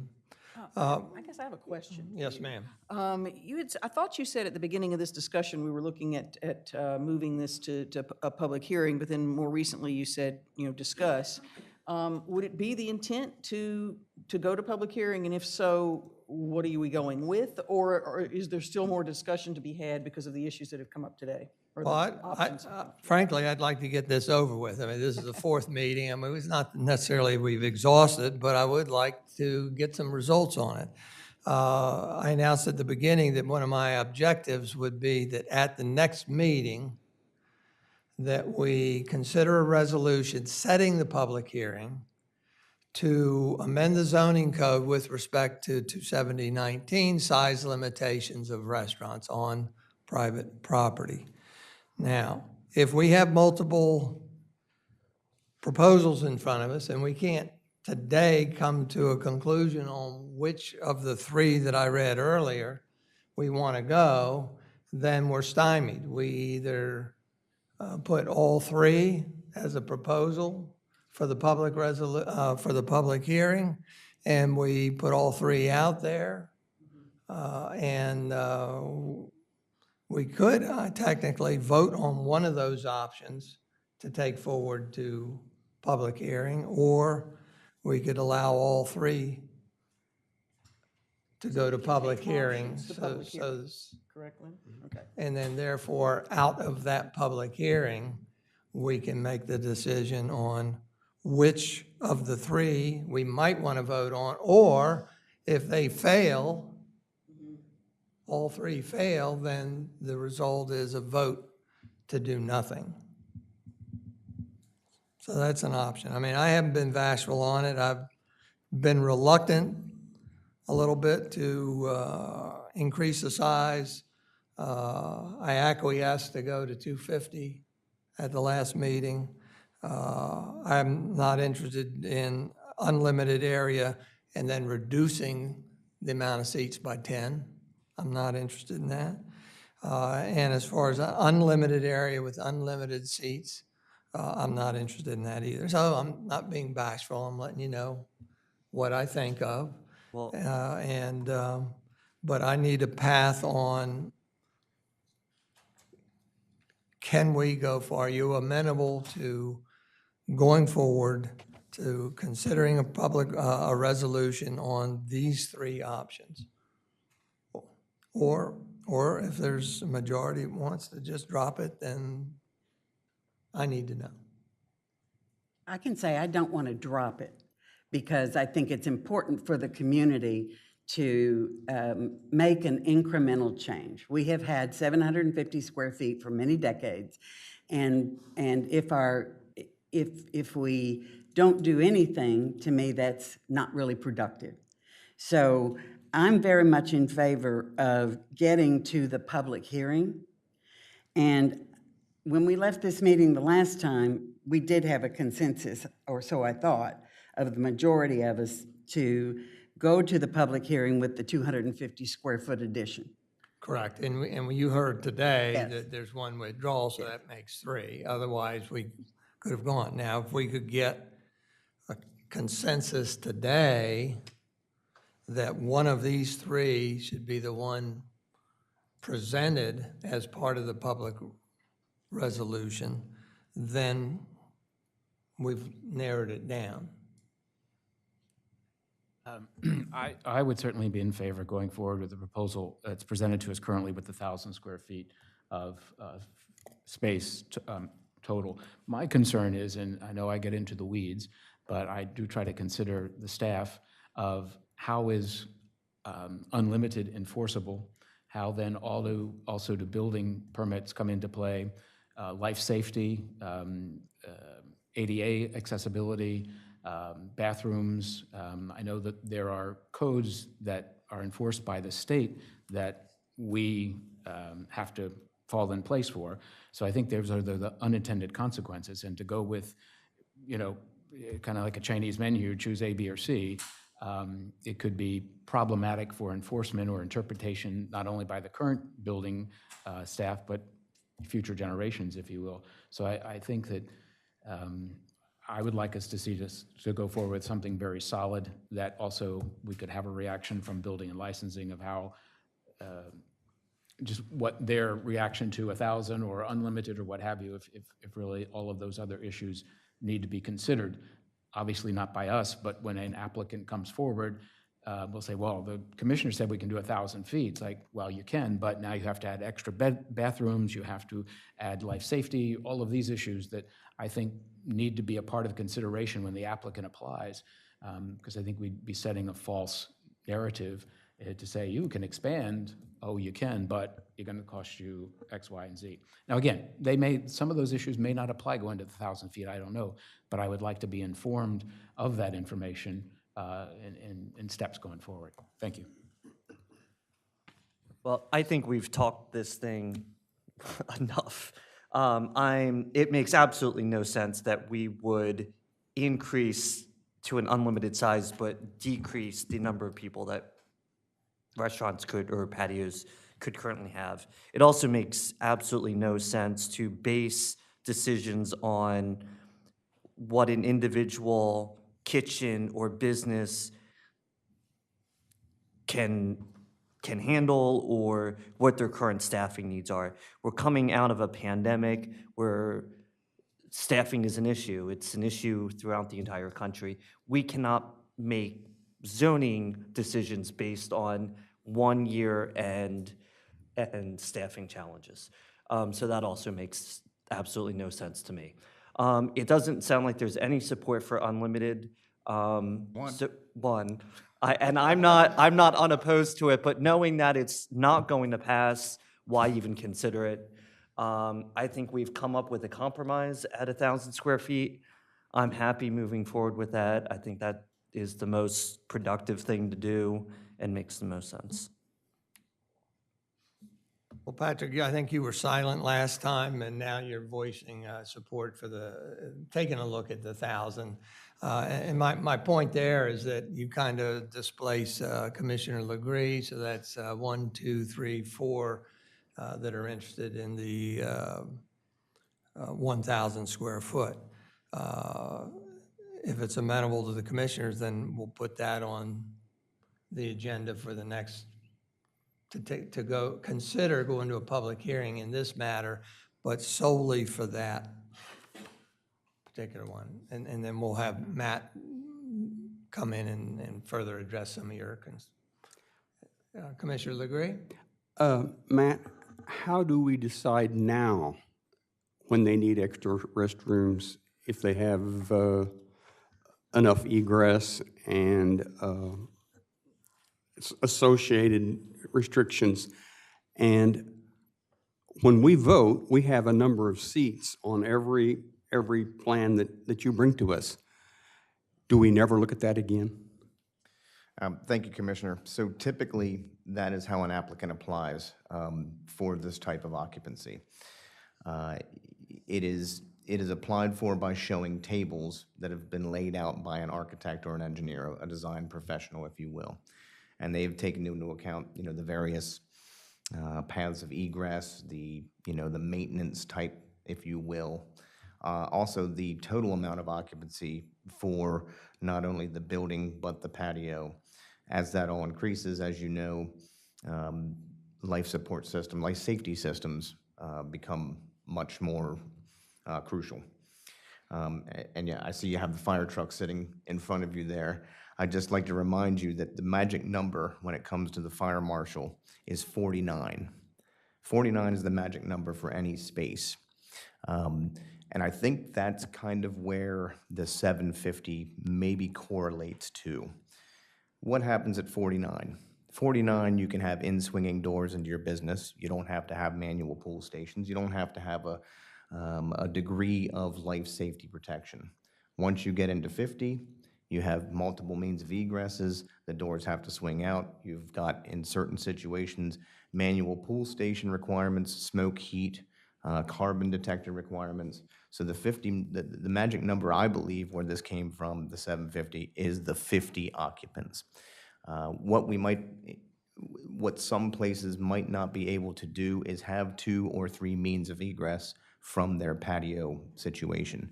Remember that a means of egress cannot enter the building to get away from the situation. You always have to be exiting into the public space. So that's first and foremost a concern of mine would be the exit signage, the alarms, the manual pull stations, the door pushings, that, and then it would also trigger additional fixture requirements from table 2902.1. It basically lays out how many occupants, male and female. We don't really distinguish that much anymore, but it tells you what if you had 75 male and 75 female, you basically need 1 water closet for each occurrence, and you would need 1 sink for 200 of those. Now, I don't see this affecting the newer, bigger establishments as much as the smaller guys. If they have a smaller establishment, they're not probably going to be able to fit more fixtures into that establishment. So that could become problematic from them. So you will take those guidelines and apply them to the outdoor patio, no matter who or what, or how, whether it's unlimited or 1,000 or 700 or 28 square feet, you have to apply those, That's correct, Commissioner. the That's same guidelines. past, current, and future. It's just how it's done. Thank you. You've answered my question. I should have changed to 49. I didn't know when. Thank you, Mayor. I recognize that Matt was actually prepared to address that today. Did he answer enough of your question? Because I don't know that without examining each business individually that he can give us enough Correct.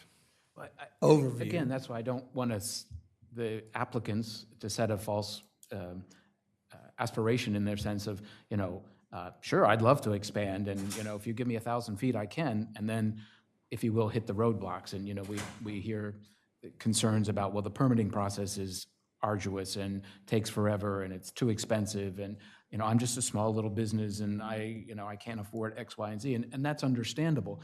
But I just think that, if we go unlimited or based on number of seats, we really have no way to enforce number of seats. During the pandemic, the outreach from the governor's office was you had to meet like 50% of your capacity. Well, we don't record capacity of it's on the application, but it disappears after that. The capacity is set by the fire marshal. So in order to, judge a restaurant if they were operating at 50% capacity, we had to look at the permit issued by the fire marshal to say this was the capacity of the restaurant. The city does not maintain those types of records. So again, I know I get into the weeds, but I'm just trying to take it from the perspective of the applicant, of what they would have to deal with in going through when we say, you can go to 1,000, go for it, and then all of a sudden, boom, it's costing me X, Y, and Z. So just want to lay that out there, that's all. Commissioner, I think that's valid, but I also believe that what you just said and what's been discussed at this meeting and actually at a previous meeting should suffice to, Yeah, no, for that. Just because we might be giving the allowance of additional square footage in the future does not mean that it is automatic, because there are other codes, fire marshal codes, health codes, et cetera, that have to be adhered to, international building codes that have to be adhered to, that could very well restrict your numbers, or it could cause you to have to put in some additional structure, facilities, restrooms that you may evaluate and say, that's too expensive, so I'm not going to be, I therefore will not expand. So hopefully between that and Matt, that we have made that clear enough. But doesn't that support my view of unlimited, if you have to go through that process anyway? In other words, you're not going to be able to, whether it's 750, 1,000, 2,000, 5,000, it has to fit within the permitting code. The only thing is we don't know. And if the permitting code allows one business to go to 1,600 feet, I would find that very acceptable, unacceptable. For what reason? Because I'm stuck with my 1,000 square feet. Remember, I started all along with, I think, 900 square feet, and I think you were back at 750. I think we pushed you to 9, and then we pushed you to 1,000. Something else. So I strong on the but there are 8 other conditions that a business has to meet within this section of the code. And they do have to meet all of the building and licensing requirements. And correct me if I'm wrong, under this change, if someone wanted to increase, they'd have to go before us with an amended permit of compliance, correct? Correct, yes, sir. Yes, Commissioner. And would they also require amended permit from ABCC? I believe so, yes. And I do understand the point of setting up, you know, a false expectation that people can just have an extra 250 square feet. But I'm hopeful that the Cape Gazette is listening and will articulate all of this in their news report. Well, so we go back to where we were 5 minutes ago. We had at least 4 commissioners that were amenable to considering going to adopting a resolution or considering the resolution for the August regular meeting, which would set a public hearing in the matter of amending the zoning code, specifically 27019, to increase by 250 square feet the allowance for dining patios on private properties. Shall we go that, are we amenable with going that path at this point? Yes. Yes. All right. Yep. Case closed. Thank you very much. We'll make that happen for the next one. With that,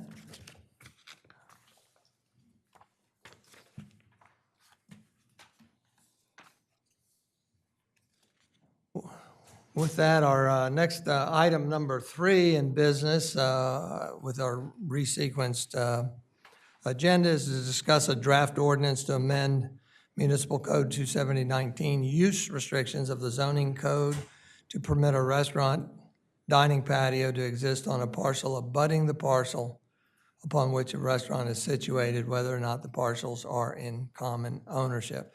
If you recall, there was a situation with restaurants that have land next door to them that they could possibly establish a new or expand a outdoor dining patio onto the abutting property. However, it was discovered that some of these properties are in different ownership than the main premises, and that causes a problem with the zoning code, specifically dealing with accessory structures. And so a proposal was put in front of us. We've talked about this. This was 3 times. In front of us is version 4, dated August 1 for presentation today. We have also asked our city planner to come here and weigh in on this, and he has talked with Glenn. And maybe we'll start with him. Come ahead up to this microphone. Make sure you adjust the microphone. Right. Would like to share with everybody that Lauren Good was our city planner with Wallace Montgomery. She is out on indefinite hiatus for a while. Nick Walls is taking her seat. He literally came on board over the weekend. So he has had little time to study everything, so we will give you a little forgiveness if you stumble here or there. I appreciate that. But we did ask Wallace Montgomery to study this situation and give a perspective from the planner's point of view. Again, the topic is whether or not we want to allow for a restaurant that has land next door but of a different ownership to be able to establish or expand a dining patio onto that property. Do commissioners want to offer anything first before we go to Nick? I wanted to put that on the line. It's on there? Okay. All righty. Go ahead, Nick. Mr. Mayor, thank you very much. And commissioners, I appreciate you giving me the opportunity to come by. Lauren does send her apologies, and for my company as well. We're apologies for the situation that we've put in. I'm trying to get up to speed as quickly as I possibly can, but please forgive any errors or misunderstandings that you might have. I'm not going to go through this initial paragraph here. It's essentially a restatement of where we are. But to begin with, when this topic first came up, I thought to myself, wait, are they really suggesting providing building permits and approvals to somebody who's not the owner of the property in question? And it sort of contravenes some fundamental planning practices. But just because that does contravene historic practice does not mean that it is not an appropriate and permissible approach. And really, as I was sitting last night in bed just going through this, one of the things that occurred to me that I think I overlooked in my comments here is that the fundamental purpose of planning and zoning regulations is to help create a place and to give the residents of that place pride and use and enjoyment of their areas. And actually, as one of the comments that we saw from the survey today indicated, this movement is essentially not going to stop. There are going to be continued desires from the public's perspective to reclaim what were private places and transfer them into a more public type use. You'll see that across the country now, where New York City, for example, has been shutting down entire streets, putting on-street tables for eating, for other community benefits. And there's not a lot of question that those individual restaurant owners own the streets. So there are other locations that have overcome this type of fundamental zoning question. And I think that, you know, if we look at a slippery slope type argument in this context, it's not going to do us any good in order to move the city forward to addressing what the citizens truly want, is what it seems, what I hear at least. So then I think to myself, well, is there a easier approach? What's the path of least resistance to getting this type of activity and use here within the city? And so without reshaping completely and creating new code provisions, is there a way to work within what we have right now to grant this type of use and to stand up to legal scrutiny to a degree? And in speaking with Mr. Mendalis yesterday, we come up with a couple of ideas that we wanted to run by you and see if it might not be appropriate at all in some of these cases, but it might be perhaps a right-sized solution. So one of the first things that struck me was the use of a variance or special exception. You know, this would be a pretty straightforward application of those provisions in my mind. You know, typically you've got 4 or 5 common requirements that an applicant has to prove in order to demonstrate that they meet the criteria for a variance or exception. The number one is this a self-created hardship? No, not really. You know, restaurant owners didn't exactly anticipate a pandemic coming through that would completely alter how their customers want to dine. You know, as everybody's heard, it's the customers who are pushing for outside seating. So does the approval of this request confer benefits to the applicant that other similar property owners may not have? No, most other restaurants have the same type of ability to open outdoor seating. Does this request change the character of the area or cause substantial detriment to adjacent owners?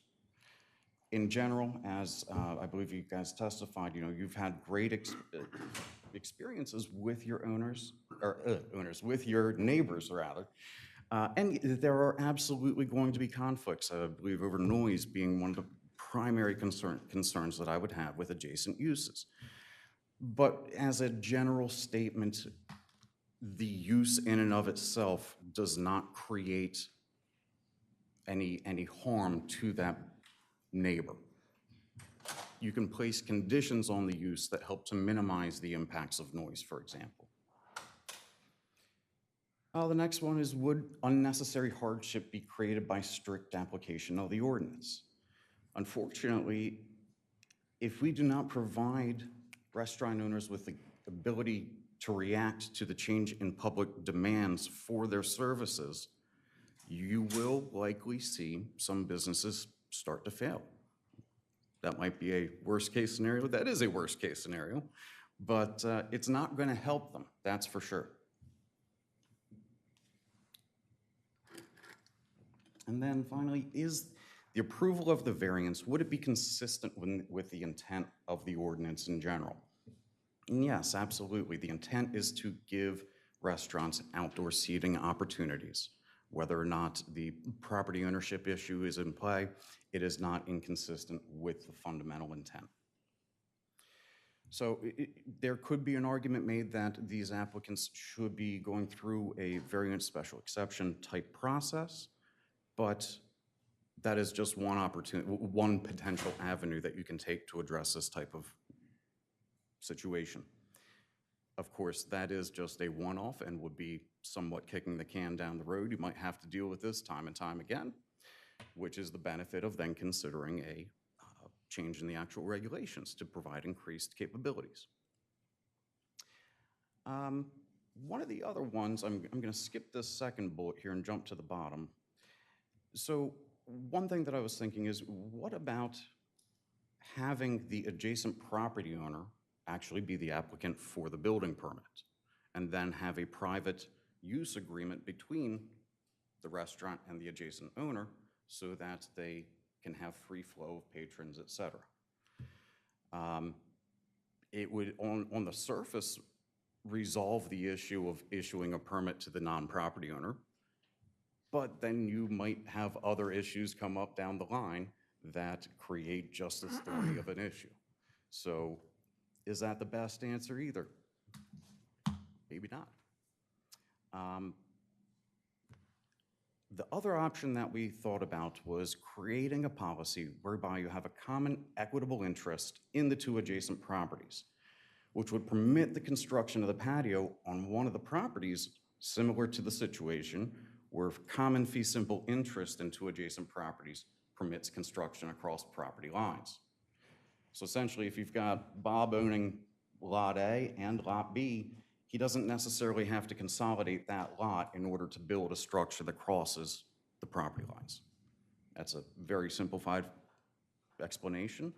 Mr. Mendoza, did I give justice to that? Yeah, that's right. I mean, I guess I'd add just a little bit to the consideration here is, so we typically say that if you have fee simple ownership in both properties, we have no problem with you building across the line. You can have a restaurant on this property and your patio on the adjacent property. What Nick is talking about is the idea that something less than a fee simple interest, like an equitable interest in a leasehold on one or on both properties, would, in some ways, you could say it is common ownership because there's a common equitable interest in both properties. It's just not a fee simple interest. So we've never had to deal with that I can remember, Matt, where we've had that situation and had to consider whether an equitable interest is enough. It's always been fee simple, but that's what Nick is suggesting is a policy initiative that equitable interest would be sufficient. Again, like Nick says, there's all kinds of considerations. This is not a perfect scenario in any way. And Commissioner Sharps asked me, are there unintended consequences? Likely there will be unintended consequences, but this is an initiative that we've been asked to consider, and he's going through some of the options. And to be clear, admittedly, there are many complexities that I'm just still trying to get into the weeds to wrap my head around. So, you know, if you have additional input, I'd be happy to provide feedback based on any other scenarios or questions in that regard. Thank you. Thank you, Nick. Let me reiterate that at our last meeting, we had a consensus up here to move forward with this and seek analysis and opinion from Wallace Montgomery, and we've done that. Today's goal for me is to determine a path forward, just like the last topic. Do we seek a zoning code amendment or do we drop it? Want everybody to be mindful that while there's these options here, Nick reiterated that one of the options to not change the code is to have the restaurant seek a variance from the Zoning Board of Adjustment. And I've been resistant to that because, as Glenn explained last time, if you recall, that there is some merit, I believe, for the commissioners to codify something, because that's then the foundation that our Board of Adjustment works from. And if we don't have that foundation, then each meeting, they have to kind of start over again.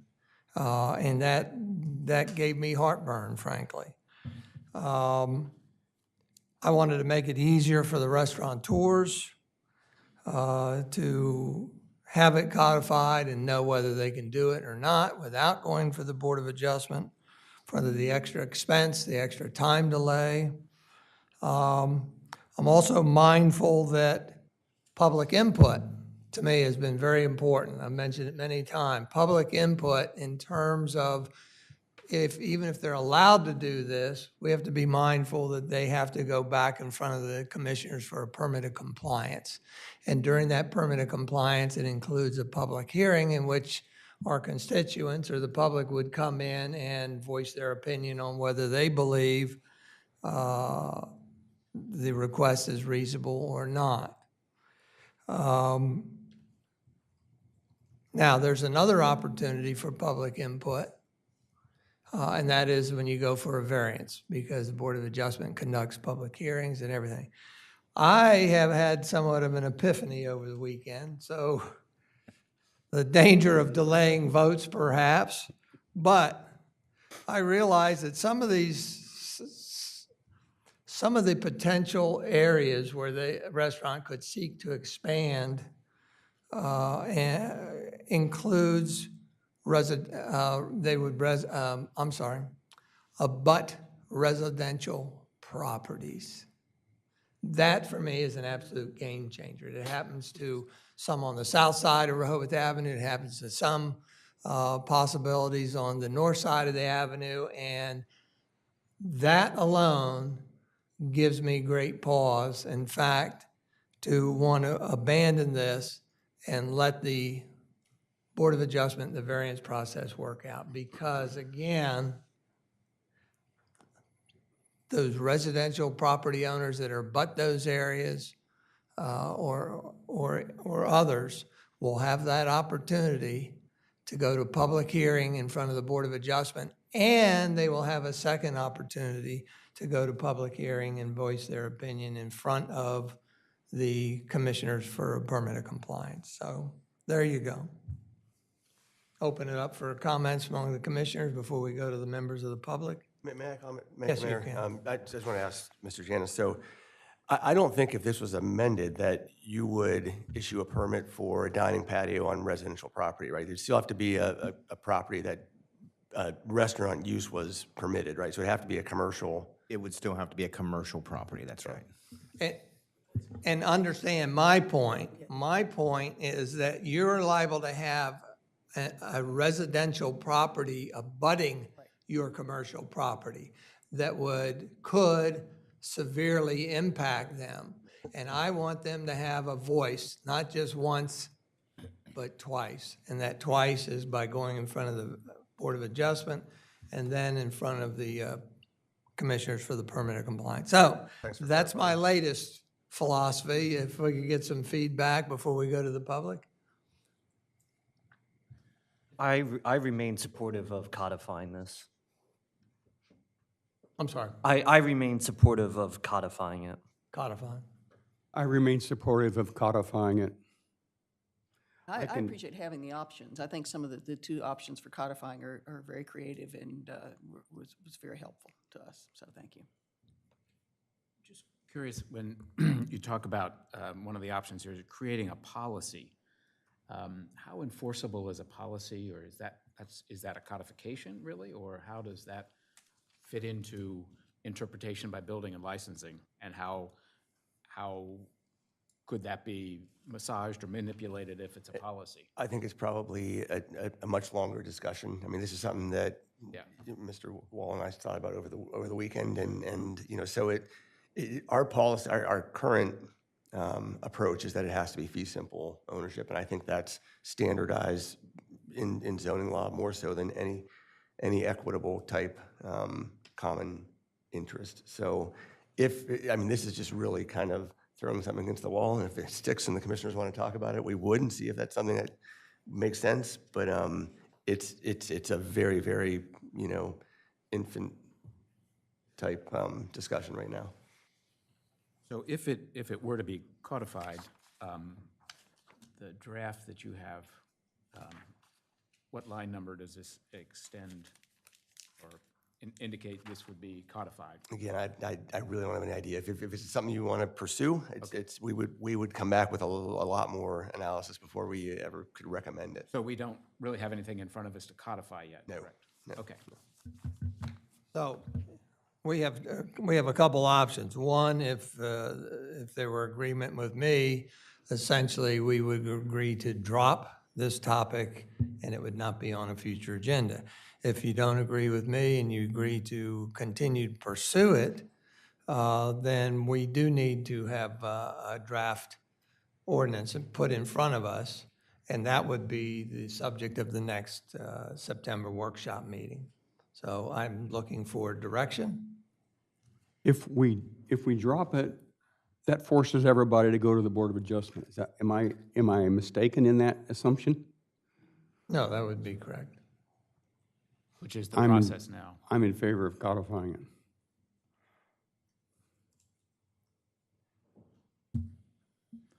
I'm still in the position that we have a process in place that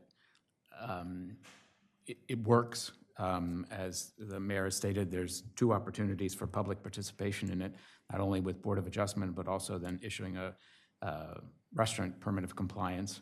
Trying to create another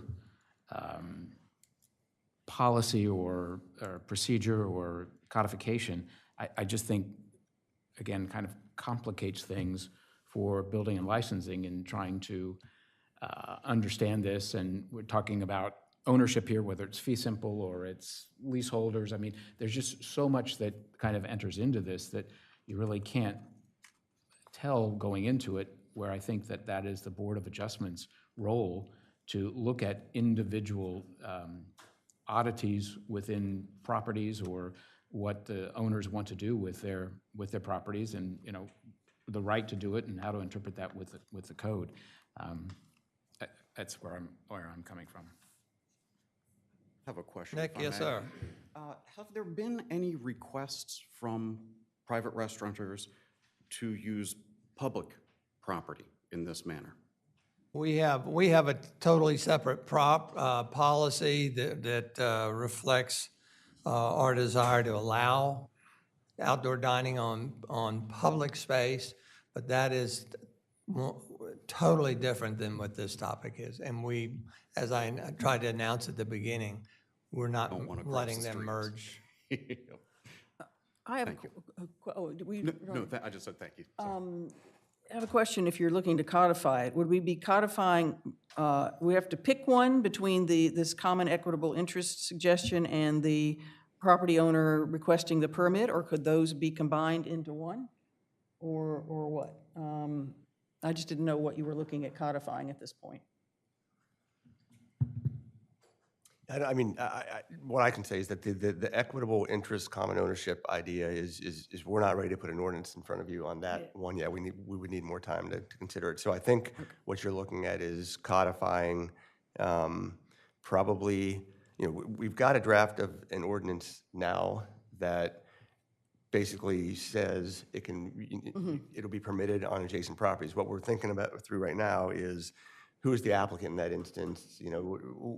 We've got in the ordinance, we've got a requirement that an affidavit be provided by the owner indicating that they've given permission for the restaurateur to put their patio on their property. So, I mean, those sorts of things are, I think, what they're talking about codifying at this point. And one thing to add about the equitable element too, that would require some time for the property owners to work through as well. I mean, it could be several months to establish that if they had to form an easement and actually legally record that before they could even apply.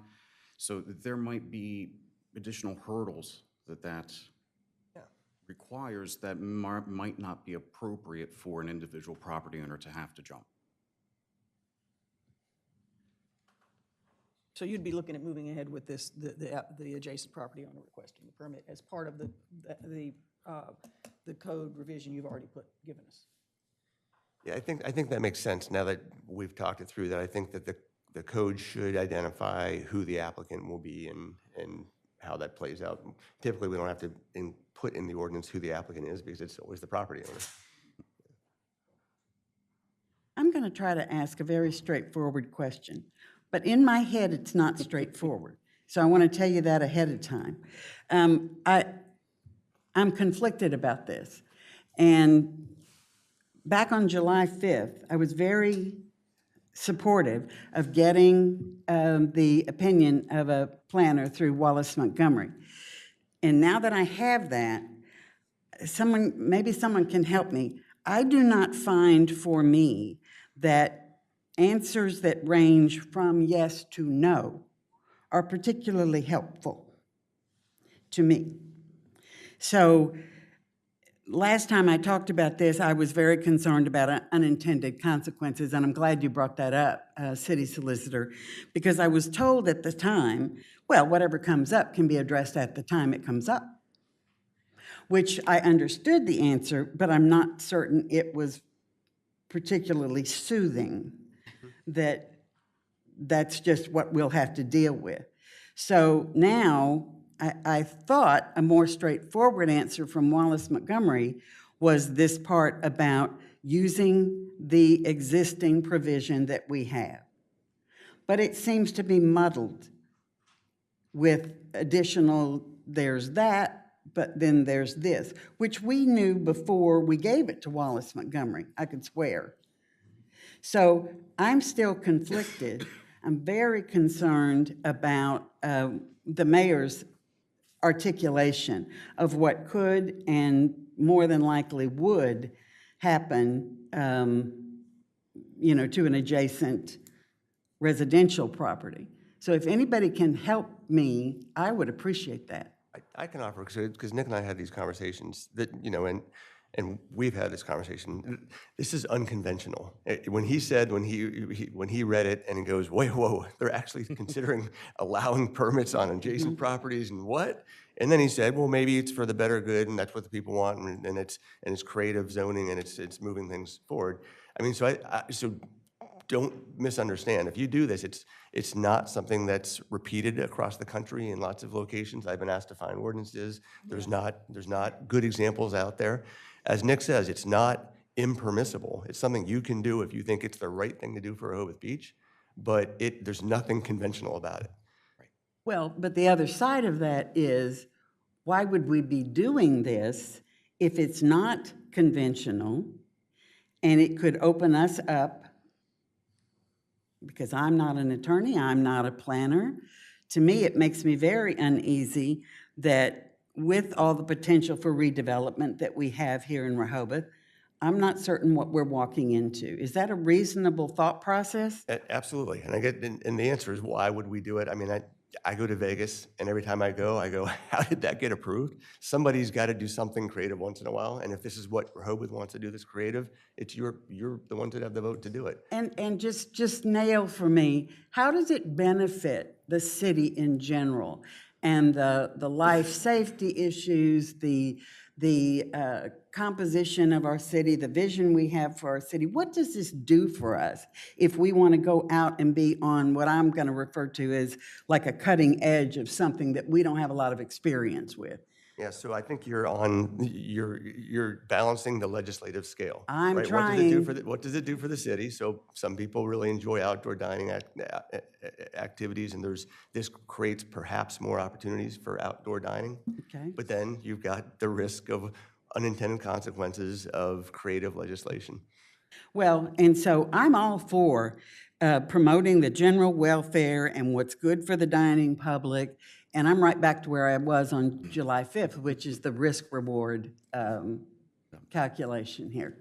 And I'm not getting, I will say this to you with all due respect, I'm not getting a lot of guidance or perspective of what's the safest route for the city when it comes to potential risk. Maybe there isn't any. Well, that's kind of where I am. If I may? Yes, please. So you asked what the benefit is, and in my opinion, I think it's the opportunity to create a better connection to your place.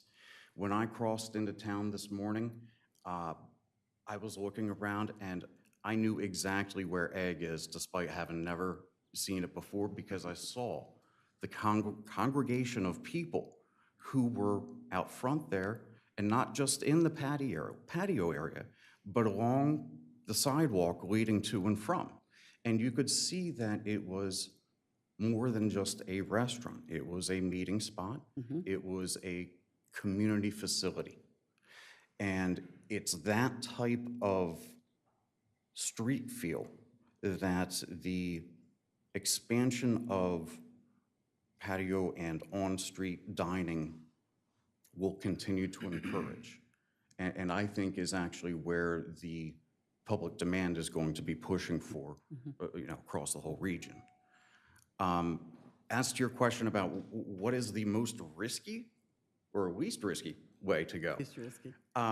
my thought would be to let the applicants go through the variance process, because that gives you the ability to handle it on a case-by-case basis, to create constraints with the approvals, to a degree. But as per Mr. Mayor's input previously, you have 2 opportunities for public input to capture any community resistance or support, for that matter. So that's my 2 cents. Anybody else? So I'm not any closer to knowing what the path forward is. And I hate to say it, but these are the type of conversations that, planners have all the time. We go in circle and we're like, well, did we make it anywhere? The path forwards I see are, 1 is to abandon it, and number 2 is to allow more time for Glenn to try to come up with a codification draft. I'll just mention a couple of reasons why I'm not for just going with the variance route. And I understand it gives the public another opportunity to weigh in, but they already have that opportunity with this permit of compliance. Our lawyer has told us that you have to give the Board of Adjustment some direction on what they're making decisions based on. Unless we codify something, we're not giving them any direction on the case that we want to encourage more outdoor dining. If we don't codify that somehow, then what are they basing their decisions on? It's incredibly subjective, and it'll vary property by property, business by business, and who happens to be on the Board of Adjustment at any given time. That changes every year. It's going to create a lot more inconsistency, which means on it being less equitable throughout the city. And if you think about the situations that may come up where there is a vacant commercial lot that someone wants to use for outdoor dining, what's the alternative? By right, they could sell that property and someone could build a noisy, loud restaurant with a kitchen, and by right, now 750 square feet of patio space. What's the difference? Well, I think what you've said about the inconsistency that might come about as a board, it really speaks to the fact that every situation is unique. So that inconsistency is built in to the situation, because every application would have its unique characteristics, and the answers to those questions that Nick has outlined through that process might very well be different for different applicants. That's just the nature of the beast. I was struck by, in your memo, that you say right up front that it has the potential to open a Pandora's box for future claims. And that frankly is a little scary to me. It's a very radical departure from your traditional permitting process, but that's not necessarily bad. I get that. Well, and to me, I'm a little disheartened that we have to acknowledge that our sense of place that we have here in Rehoboth is really a trade-off between commercial areas, residential areas, especially those that abut one another. And so I think what I need, and Edward, maybe you can help me out here, is how can Main Street either more quickly or more definitively give, and maybe it's just me, maybe it's not anybody else, but to hear that I appreciate they want to think about this, but I'm hoping that the issues that we currently have to all agree, I think that we, Mayor, you said it, we may have to put up with, because we are not able to control, we are not able to enforce our noise ordinances maybe as strictly as some of our residents might like. Our partner in this should be Main Street. So I'm not getting a sense that they find this as, is it really their role to help us and partner with us on getting this under control? Not everybody's a member. I don't follow that line of reasoning at all. No? Not So everybody's a member. It's not their, it's Right. not their. Not well, every business is a member. Well, that's good to know. If y'all feel that Main Street is not a partner with us on this kind of thing, that's very informative. Because I think I was approaching it differently. I guess I somewhat disagree. I think that as a community organization, they are very much, I don't think it's their job to police, but I think it's their job to help inform the businesses on what the city's expectations are. And I don't know if, I do know that some conversations happened with some business owners. I don't know if the chief could speak to if noise issues have been better or not the past few weeks. If complaints have gone down, I don't know. It's a very subjective thing. Well, the only thing I'd say, noise is not particularly subjective to residents. It is not. If you listen to those complaints, which I'm sure everybody has had them, Chief, help. Don't just sit there smiling and looking pretty. Come on.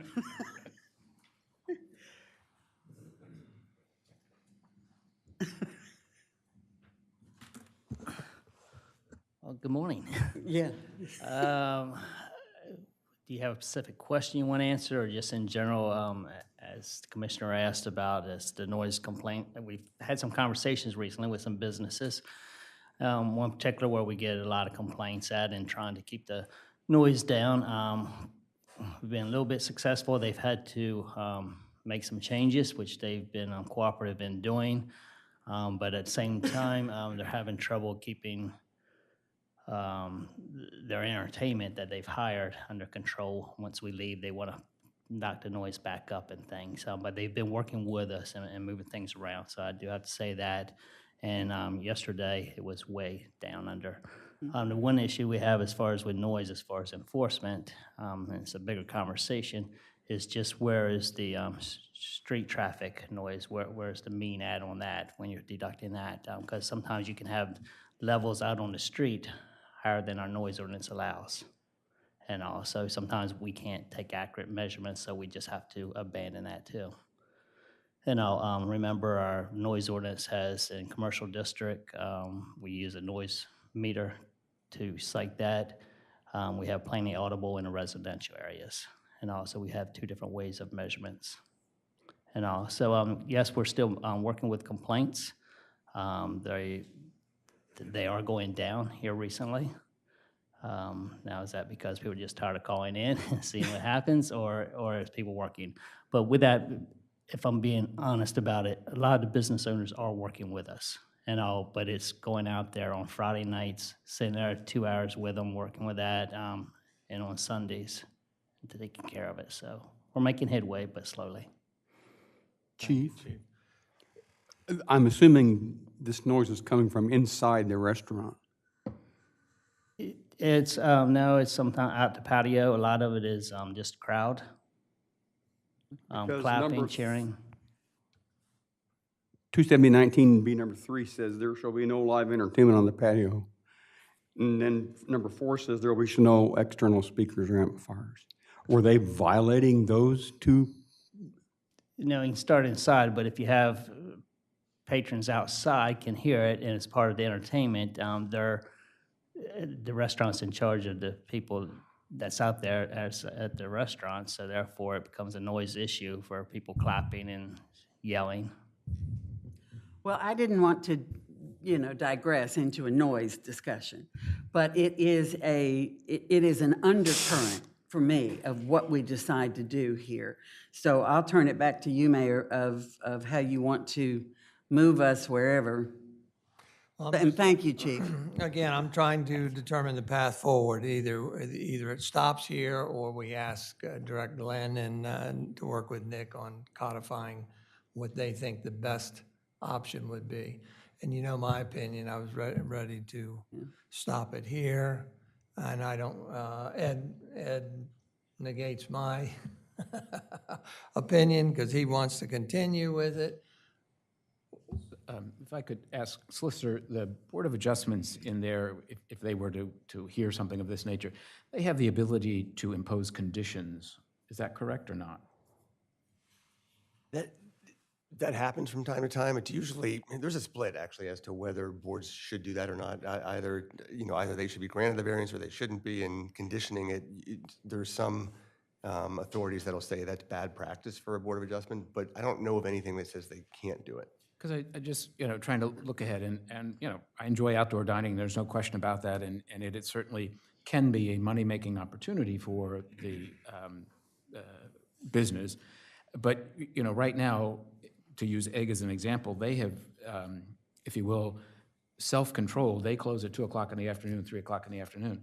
Well, that's a very attractive business to operate. So if they decided, if somebody came along with a great deal, and we're going to open a burger joint and a pizza joint, and we can run till midnight. Egg has self-police them. They close at 2 or 3 o'clock. I don't know if, again, the mayor's concerns about abutting properties to residential areas, that the Board of Adjustment, in hearing this, they could, work with 8 o'clock or something of this nature, those types of things. I think we need to, be looking ahead into what could happen or what is going to happen. I mean, for instance, we learned today a little bit about a new hotel on the boardwalk between Baltimore Avenue and Rehoboth Avenue. So that's something else that, and you stated they're going before the Board of Adjustments as opposed to going directly to building and licensing. So again, trying to look forward and not necessarily just focus on what is, but what could be. And But I a think, permit of, I think we need to be mindful that after the Board of Adjustment, we still have that permanent compliance. Oh, and I support that, In yeah. which case, that is where I think the conditions would be imposed on that kind of thing. there's just so much, I guess to quote from the report, Pandora's box for future claims. Well, the current outdoor policies end, I believe, November 1st. And so that's fast approaching. Well, we're liable to have to extend it again. I did not want to. That's why I started this, 4 months ago. So, I'm not willing to say I'm hearing that we're going to drop it. So I guess if nobody else is willing to speak up, then I would direct Glenn to work with Nick and come back at the September workshop with a proposal for us. Is that all right? Could we have a very simplified, when we do the discussion again? Because to me, it just seems, the more we talk about it, the more confused I'm getting. Mm-hmm. And I'm just wondering if we could just have a very simple, it's either A or B. Mayor, do we have a consensus to go one way or the other? No. I mean, all I've heard is Commissioner Shanowski and myself speak up. Well, I think I spoke up and stated that I think the stay with the Board of Adjustment. Board of policy go Adjustment. forward. And I thought Commissioner Legree said he wanted to codify. Yeah, I will vote against going to the Board of Adjustment, You, because that's codification by another board. I'm sorry, you're saying go. Oh, I'm sorry. Send it to the Board of Adjustment? Nope, No. nope. And what's your thoughts? Does that tell you? The advantage I see of moving it to a public hearing through the ordinance, through the codification process, is just that, moving it to a public hearing.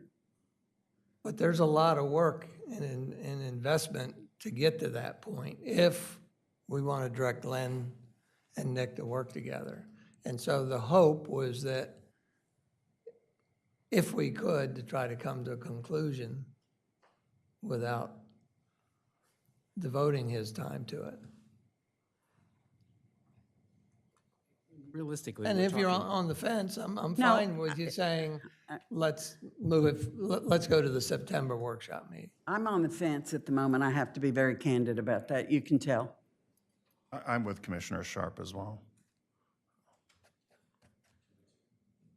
Again, we know, well, at least I'm of the opinion that this really relates to one or two establishments within the city. And I've always said that trying to write legislation to appeal to the needs of one or two businesses is not the right way to write legislation.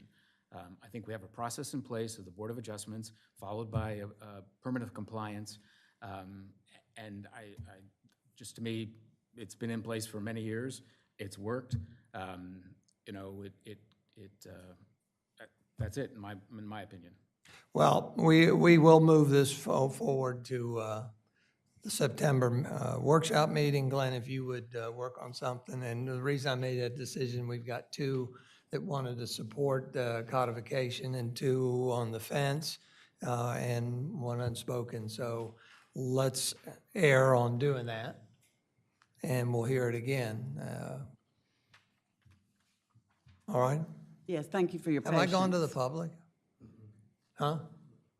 Members of the public? Anybody, I'm sorry, anybody like to say anything on this topic now that we've already made our decision of path forward? No? Okay, thank you very much. Thank you, Nick, we appreciate it. The city, I would like to go to the most important part of the business tonight, a important part, and that is new business E, discuss award of contract for fiscal year 23 street paving and water main replacement, for which bids were received and opened on July 28, 2022. Evan and Kevin will explain this. As you recall, we are receiving information today and recommendations, and we'll be considering a vote on this at the regular August meeting. Thank you. Thank you, Mayor. Good morning, everyone. Just going to touch base on, we did bid openings about 2 weeks ago on our annual pavement program, and as we've done over the last 2 years, I guess, included water main replacement work underneath one of the streets that we're paving.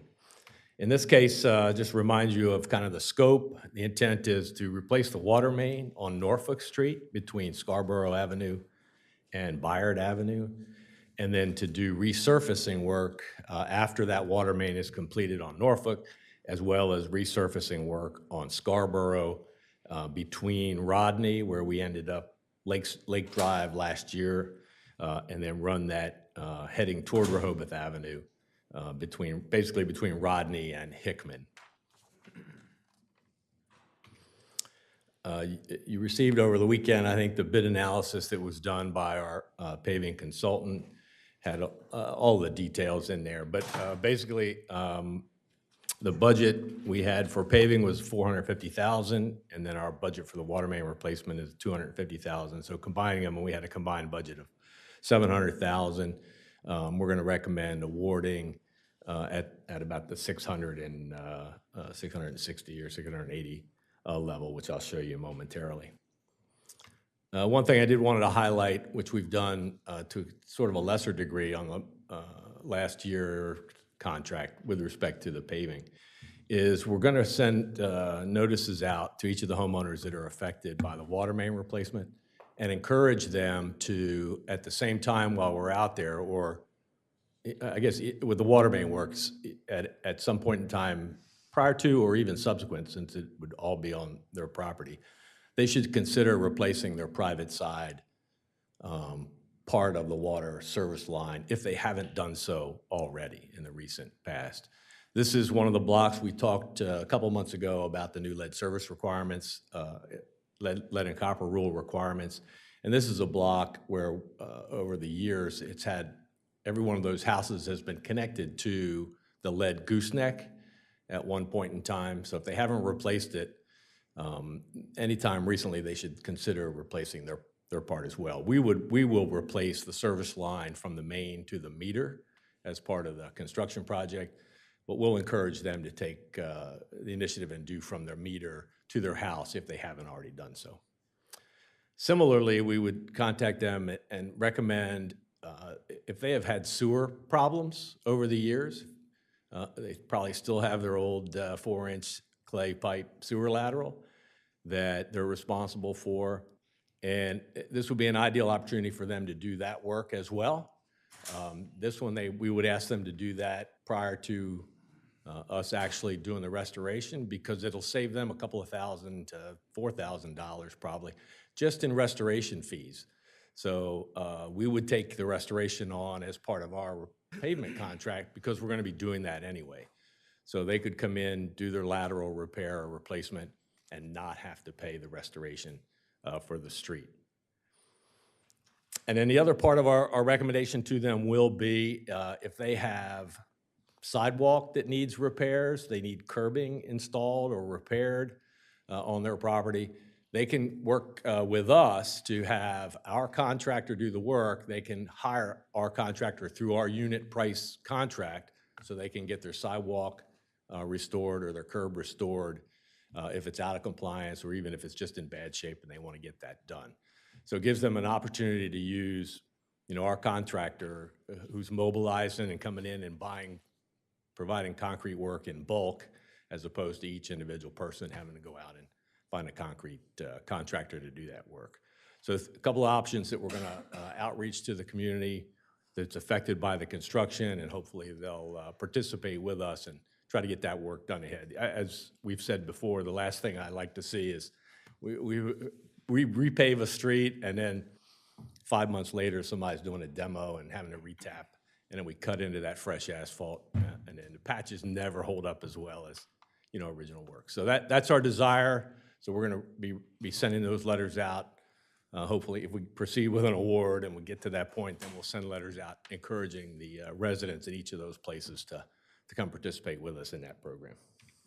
Thank you, Kevin. Any questions? So just real quick, the last little piece was, here's the recommended action will be at our next voting meeting, then to recommend the award of the contract to Adel Construction, who was the low bidder, in that amount of $669,000 and some change. Thank you, Kevin. Any questions of the commissioners? I have the first one. How do we deal with bids that come in over our estimate? Do we have a funding mechanism to carry the overage? No, so typically, obviously every year built into the fiscal year budget is contingency, which we use for especially situations like this, where if we were to have a contract come in over what the engineer's estimate is, it's up to certainly the commissioners to look at those bids and see whether or not it's in the best interest of the city. So we do have a little bit of contingency built into the fiscal year budget every year, which likely that would be the source that we take those additional funds from. And if I could, Evan, in this particular contract, which we've done over the years, being a unit price contract, what we've done is if it comes in way above our engineer's estimate, which in this case was done probably a year plus ago, and we know costs have kind of gone up, if it's reasonable and we want to award it, we can just reduce the quantities. So instead of doing from, as an example, instead of doing from Rodney to Hickman, maybe we move it back a block and use the allotted budget amount to the amount of pavement we get done. So with the unit price contracts, that's very easy for us to do. And we've done that in the past where we would award something less than was what the original scope of the work is. But in this case, they came in pretty well. So we were underneath the budget on truly the paving piece of it. Thank you. Commissioners have any questions? Yeah. Commissioner, Go ahead. No, go ahead, Ed. Commissioner Sharnowski? So Kevin, it looks like we're doing the base, which is Scarborough, and then the add alt one, which is Norfolk. And are we not doing the alternatives 2 and 3? So we have, we're recommending doing 2 as well. So that's the cumulative base bid, alt 1, alt 2. The interesting, alt 3 is kind of an interesting little animal because that's all those concrete repairs on Norfolk and Scarborough that we felt needed to be done. So what that enables us to do is now when we deal with the homeowner and say, we already have an estimate of what your concrete repair, we think your concrete repairs would cost. And so when we go talk with them, we can say, it's $400 or $4,250 is kind of the estimate. So we have that. So that was really a pricing mechanism for us. Okay. I mean, if the city said, hey, well, we're very benevolent, we want to do all the concrete work that these homeowners should be doing and paying for, that's about what it would cost. Okay. But we got them to price it for us so we can issue individual addresses to them as part of the scope if we need to. Okay, thank you. Thank you, Kevin. Any questions? Commissioner Legree? Yeah, I really compliment you on the way you've handled this. It just phenomenal common sense. And we know both Adele and Lynch. They're straightforward, upstanding, good contractors. And I think we should dig in and find the 810,000 and go for it. And I'll back that. Plus, you really are helping the homeowners. I'm glad you're giving them notice. I'm glad you're giving them the opportunity to pitch in and save themselves some money. Thank you. Thank you. Anybody? Commissioner Bennett? Yeah, so if a homeowner decides, so the city will take care up to the meter. So if they wanted to go to the house, do we recommend, is it the same contractor that would just do that and then the homeowner is charged, or what's the? So for the water service line and the sewer lateral, we're encouraging them to go hire an independent plumber. We didn't really want to get into the business of getting inside the house. Okay. Working on their property for sidewalks and curbs, we felt comfortable with, but the coordination and getting into the house, we didn't. So we didn't include that in the scope for our contractor. Okay. Yeah, just some subtle differences. And I'm assuming that this will come partially out of the water and sewer enterprise funds and partially out of the general fund. Yep. Probably. Bertonomics. Bert tells me where it comes from. Yeah, so right there, Commissioner, at the bottom too, I mean, you see the breakout of what we had budgeted in the paving, also what we had budgeted for water main replacement. So the 450s in the general fund capital budget, water main replacements in the enterprise fund capital. I have a quick question for Yes, ma'am. you. The curbing, especially in this area and throughout the city, do we have a lot of curbing that needs to be replaced? We have several lots that don't have curbing. Also, in this particular block, there are several vacant lots. And then there are many that have, there are several in this area that have curbs that in some case was like an inch high. It really doesn't even have a curb, it goes straight to a sidewalk. So there's a lot of differences we see, not just in this block, but throughout town. Thank you. Anybody else? Go ahead, A quick Commissioner. question. You talked about private plumbers going from the meter to the house. Has there been any discussion at all about going out to a local plumbing contractor to say, we've got a potential here of X number of connections.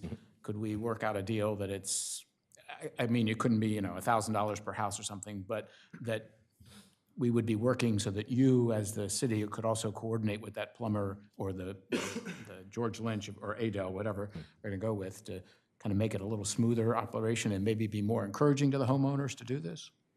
That's a great question, Commissioner, and that might be the next improvement in how we do it, is to write, we would have to work language in the contract to be able to require them to do work on private space or in private property. I'll just flash back to DC when we were trying to do lead service replacements and trying to get work done on the private side. It increases the level of difficulty immensely. Certainly doable, but makes it extremely, extremely tough. Well, to me, it's like if we were, say, call Caswell, we have an opportunity with Caswell, as opposed to me saying, you saying to me, replace your water lines, it'll be a great idea, it's a good opportunity. Who's my plumber, as opposed Yes, to sir. Caswell will do it for flat rate or something. Correct. like that. And I don't know that we would want to be in the business saying, go to Caswell or Right. go to Sherman or go to whomever. If we put it in the contract, Right. then it's clean, and they can bid it, and they'd have to provide the private plumber's license and all those kind of things that contractor would have to do to be able to get into a house and do those private connections. What we have done informally is talk with some of our local plumbers with respect to the laterals. And I feel very comfortable that if we had 6 or 8 or 10 people in Norfolk and Scarborough that want to replace their sewer laterals, at least one contractor would work with coming up with a discount because of the number or the volume they're going to do. But I would approach that with talking with them after we see what kind of response we get with the individual homeowners. The lead goosenecks, they're on the private property side typically, or on? They're at the main, so it's At the about the main. first 3 feet of pipe from the main heading The toward the lateral. house, right? And that's just on the water, just on the water. Thank you. Thank you. Any members of the public like to make a comment? If not, we'll return to the commissioner. So this will be on our agenda for consideration at our regular meeting of August 19th. Thank you very much, Kevin. Chief, you're dismissed. Thank you for participating. With that, we're going to go to our next item of business, which is new business B. Review of efficacy of City Code 236-30, site plan required, purpose considerations, which is within Chapter 236, subdivision of land and site plan review.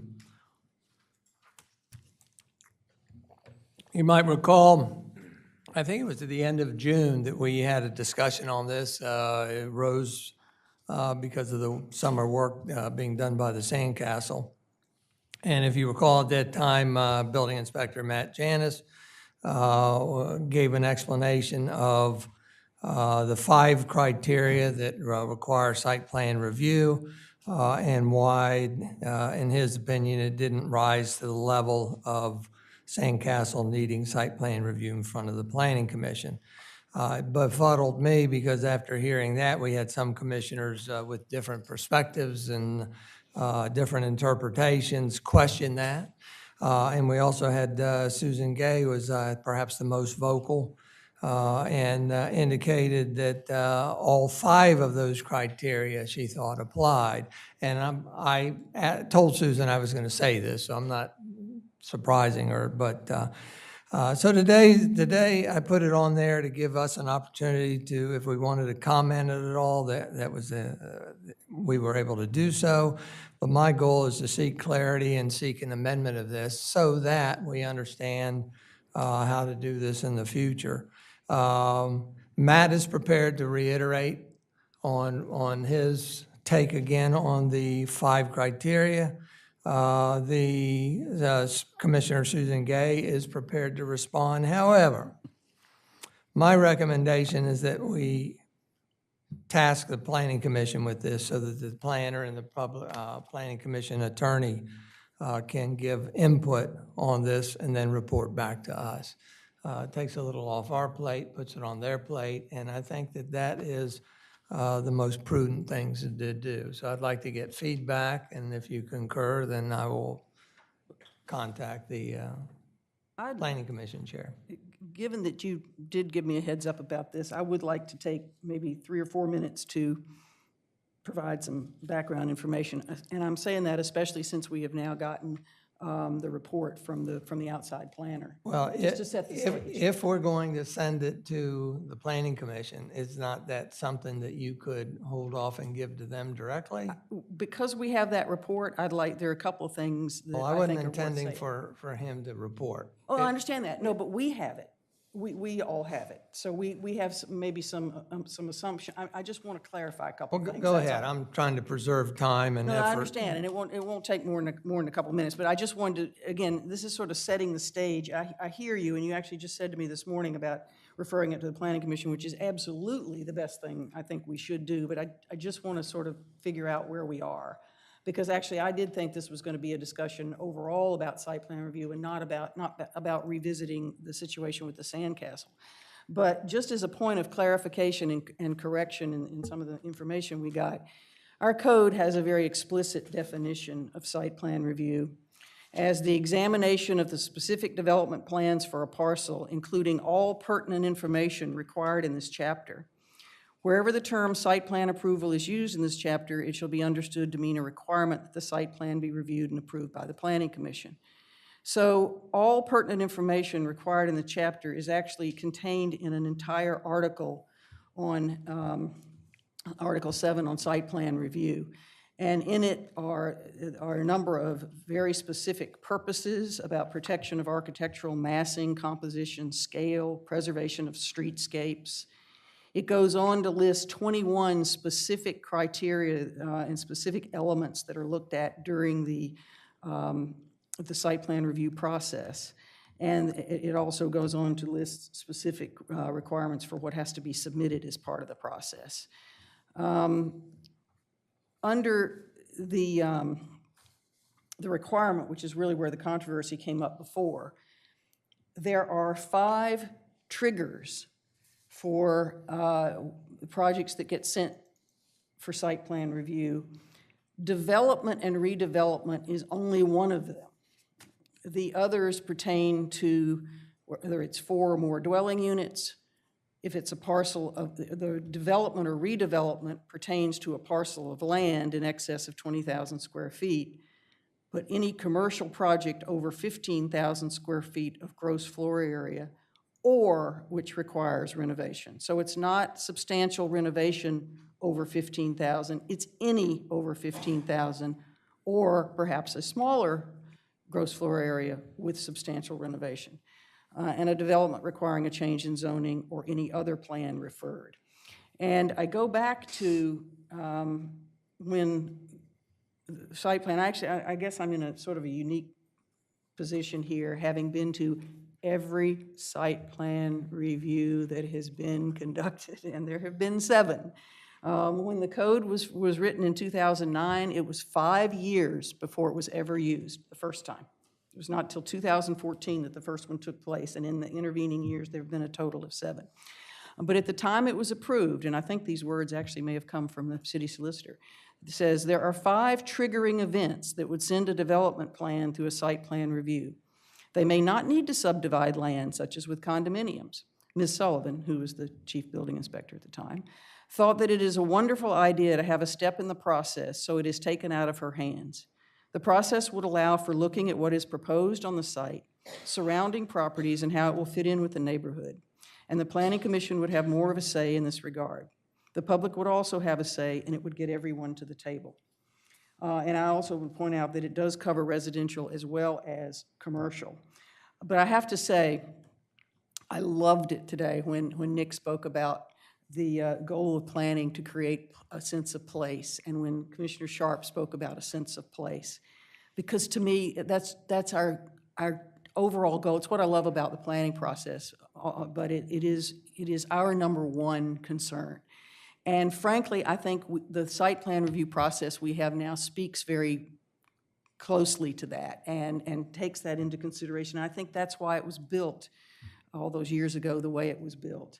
And I also refer back to, there's a wonderful white paper from the American Planning Commission on site plan review, and it basically says that, no two are alike. It depends on the community, and that a community that has that's already fully developed and has a lot of infill has very different site plan needs from a community that's just starting out and has a lot of, open green space that's going to be developed. And I have to, and of course, we are the former. Very, very clearly, we are the former. We are built out. We are doing infill, both in redevelopment as well as in substantial renovations. And I think our site plan review process has been built to reflect that. And if we need to do something to strengthen it, to remove ambiguities that may be in it now, because clearly it's come up twice now that there are potential issues, then I'm not only all for it, but I think the Planning Commission is the way to go. All right. So thank you for indulging me to Thank say you. all that. If there's no objections, then I will task the Planning Commission with reviewing the efficacy of this 236-30. Thank you for your explanation. We'll make them listen to the tape when they get this. With that, I'd like to go to the next. Is there any public want to comment on that? Very good. We'll go to the next item, which is new business C.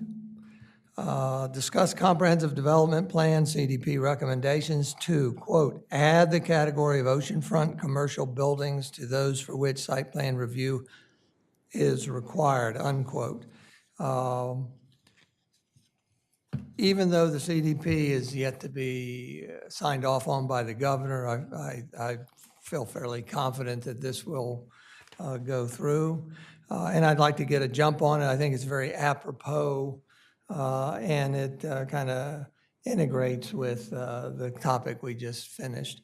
So if there's no objection, I would also like to task the Planning Commission with reviewing this. I know that there was comment before that possibly it's as easy as adding a 6th bullet to 236-30.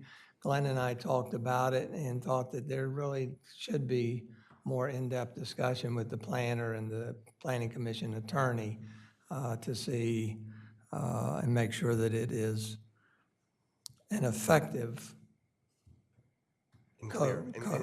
and clear code. If there's no objections, I will do that. Can I ask a question? Yes. Just because it was already brought up today that there's a potential development project that is in discussion with city staff. Are they aware that this is pending? Not to my knowledge. They'd be covered They're under. not, but they would be triggered to go to site plan in any event, given their size. Okay. So, yeah. Okay, thank you. All right. So is this is not affected by, if you will, by a pending doctrine ordinance? No. So if something's in the pipeline currently would not be covered by this? So there's no application. The application we're talking about has not been submitted yet. Right. Given what we saw the other day in the meeting, under the current site plan review ordinance, it would have to go to site plan review, and under this proposal, it would have to go to site plan review. So in any event, Okay. it's going to site plan Thank review. you. Yeah. And Mayor, I'm just curious, on both things that you're sending to the Planning Commission, will there be a timeframe that you're expecting? Sure. When, I don't know, but I need to talk with the chair first. Great, thank you. And, because I know that your next meeting until September, I think. So that would be the first that they're able to hear it. So it could take a couple months, so by the end of the year.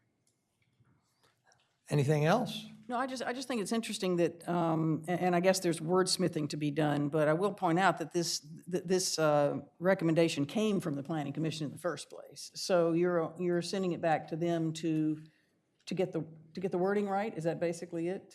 Because they've already recommended it. In fact, it was recommended as an action item with that I thought was in the category of a required item, but I'm just trying to figure out what they would be doing next. Well, Glenn, give Glenn a Yeah, minute. that's why I'm really asking. Give Glenn a minute to think, but, as far as the CDP goes, I don't necessarily look at every component of the CDP as having been vetted to the point where it's ready to be codified. And so I feel it should have additional scrutiny and everything. Okay. I agree. It's very, very unlikely that the Planning Commission would recommend that you don't include this. So I think it's really because you're sending the other provision back to them. Okay. This integrates it nicely and Right. puts it all together. Okay. Do you want to say something? We'll go to the members of the public. Nan, come on up. Just state your name and your relationship to the city. My name is Nan Hunter, and I'm the Vice Chair of the Planning Commission. And when I learned that this particular item was going to be before the board today, I went back and looked at what the history of it was. And the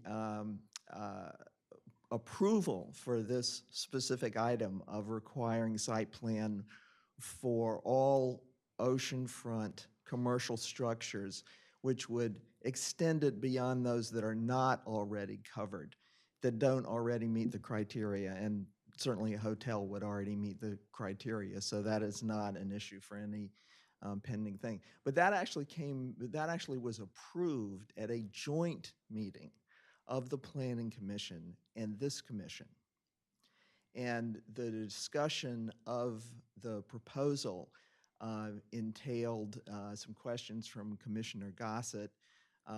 Actually, I think there was only one, and then a little bit of discussion. So I'm sure the Planning Commission would happily, comply with your request to go back and look at it again. But the idea when we discussed it was that, in fact, the appropriate way to deal with it and the least cumbersome way to deal with it would be to add it as a criteria for site plan review, since that's where it logically fits. So we can certainly do that as part of our review of site plan review. Thank you. In absence of that, if we wanted to expedite it so that it would fall under,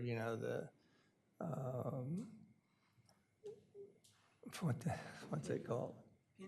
Pending doctrines, that we could take it on ourselves and just keep it in hand, in which case I would direct Glenn to come up with it. But, so it's up to you all, whether we send it to the Planning Commission or we just do it in-house.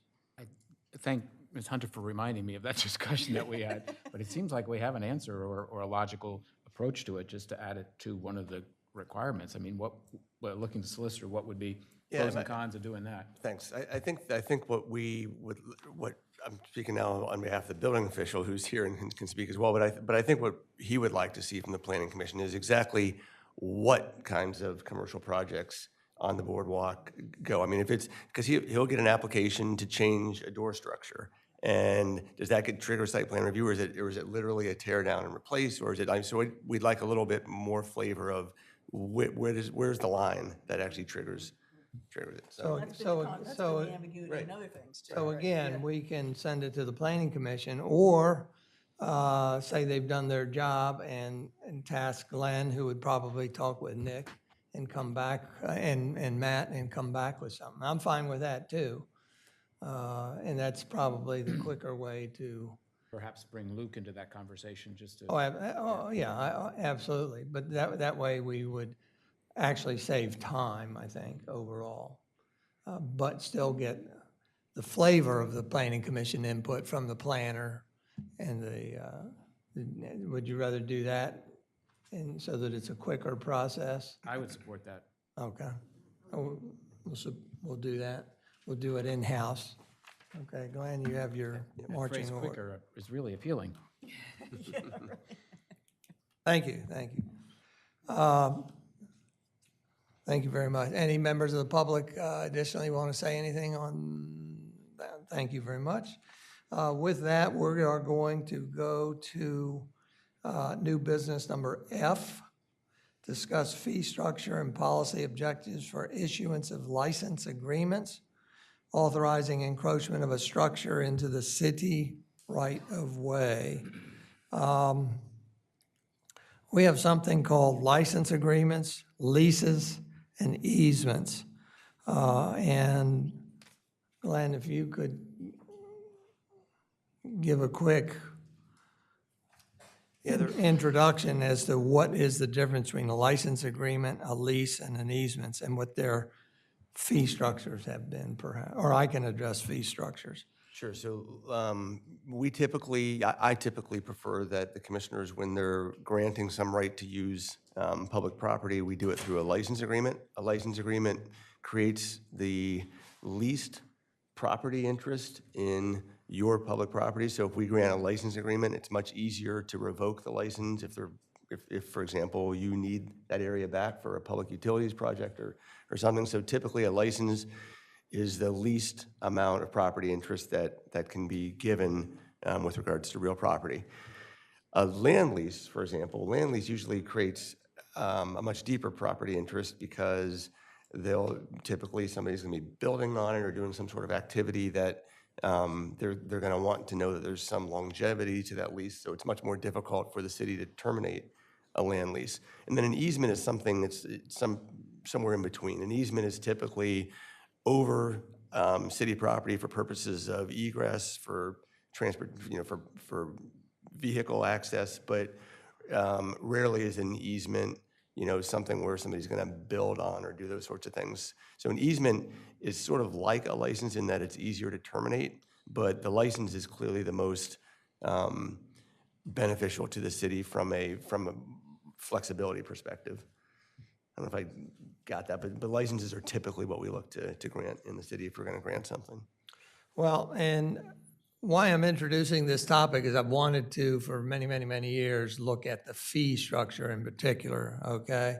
And we have a situation where somebody came in and applied for a building permit, and they wanted a license agreement, and we couldn't find it. So what we have found is that we apparently have misplaced a bunch of license agreements. So what that means to us is that we need to recreate those, and maybe that's a good time to look at the fee structure again.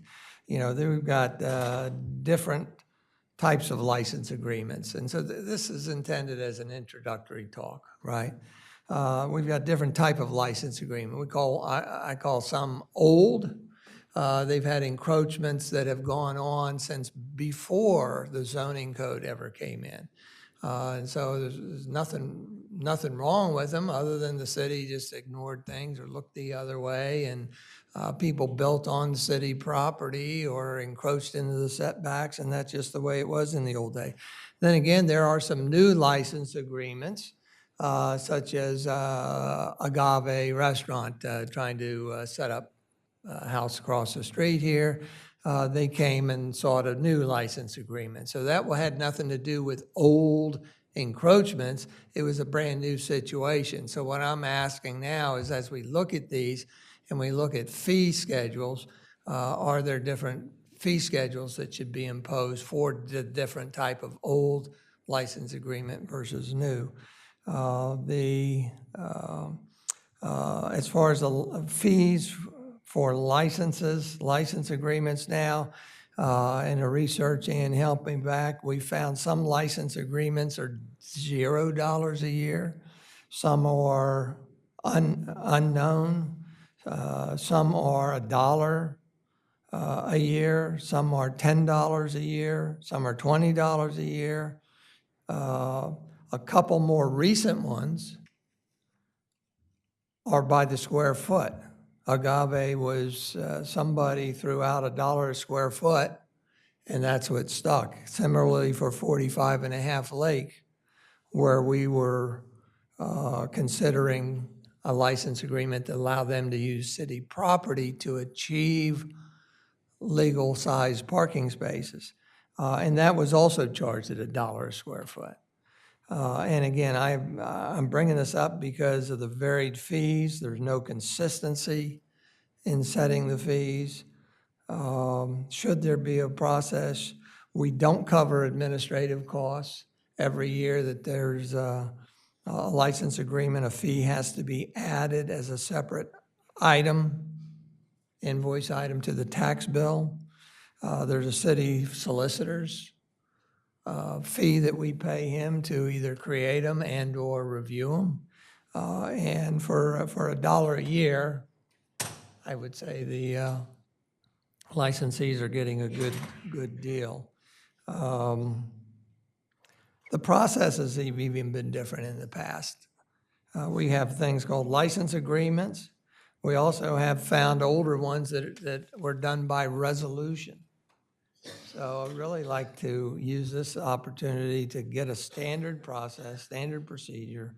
I don't know that there can be a standard license, but there certainly should be a lot of components are the same. Like I said, there's one license agreement that misses the whole line about the fee schedule. So there's a $0 on them. So again, there's a situation coming up where we're liable to see more license agreements. And even without that, I think at the timing is appropriate to start reviewing the fee structures, just as we are reviewing business license fees and other fees in the city to make sure that they're appropriate. So Mayor, will someone be working on a proposal for us, or are you expecting that we will do that work? well, I thought what I would do is create a support document which would serve as a proposal or a foundation for further discussion on this and make some recommendations. Yes. Okay. Are there any questions? Go for it. Short and sweet, okay. Thank you very much. Get rid of those. We will go to the next item of business, which is new business D. This is more of a reintroduction. You recall we talked about this briefly during the talks and back in June of the Sandcastle. Just want to remind you that, we are likely going to have major construction in the future, which is allowed, right? It is allowed during the summer. Demolitions, we found out, are not allowed. But I think where we need to go there is a definition of demolition. That's, I think, what our failing was before. So Matt, I'd like to task you and Evan and Glenn with coming up with some definition for demolition. I've got one or two from Boston, I think, and Philadelphia that maybe we can use to help clarify that. The hours of construction is something, remember we talked last time about storage of construction material must be on the property. And yet we talked about, and it was revealed that Evan and the Public Works Director go out to these commercial sites and look at them and define a safety zone and make them put up a fence there that defines that safety zone. And reasonably, they let them store materials within that safety zone. So I think we're all good on that. The hours of construction are set. The moving of buildings I threw in there, that's set. I don't tend to change that. What we do maybe want to take a look at is the hours of construction, 105.9, specific to state of Delaware holidays that are listed in our code that require people that they're non-work days, correct? So they are not the entirety of all the state of Delaware holidays. They are the holidays that this board has selected in the past to determine that no work should be done. And those days, and they're listed on the back of the permit and the demolition permit and the moving house permit, that no work is permitted on the following holidays. 2022, New Year's Day, and it also has the date and the day of observance on here. New Year's Day, Memorial Day, Independence Day, Labor Day, Thanksgiving Day, and Christmas Day. So 1, 2, 3, 4, 5, 6 days. I put this on because Commissioner some time ago mentioned Juneteenth and whether that should be considered a day or not. We've got to be mindful that these days are dealing with construction and the prohibition of construction on those days, because we have a different calendar, I believe, for holidays that city workers get off. So we've got different things there. So Evan, if you had a philosophy on which days constitute days that no work can be done, would you want to share that? Sure, I have to take a look at the code again, but I know that Memorial Day and Labor Day were included in the list of holidays. I think Christmas Day as well, maybe even Thanksgiving Day. So I guess my thought was maybe when the ordinance was adopted, Consideration was given to those holidays where we thought we may see an increase in visitorship into the city, but we do exclude a number of state holidays. So I guess the discussion is whether to include all of the state holidays, some of the state holidays, or just keep the ordinance as is. Well, some of the, I think you have a support document with the state holidays for 2022 in there. And I'll just read them quick and reiterate what is in there as a non-work day and what is not. New Year's Day is a state holiday, and yes, that is a non-work day. Martin Luther King Jr. Day, January 17th is a state holiday, but we allow work on that day.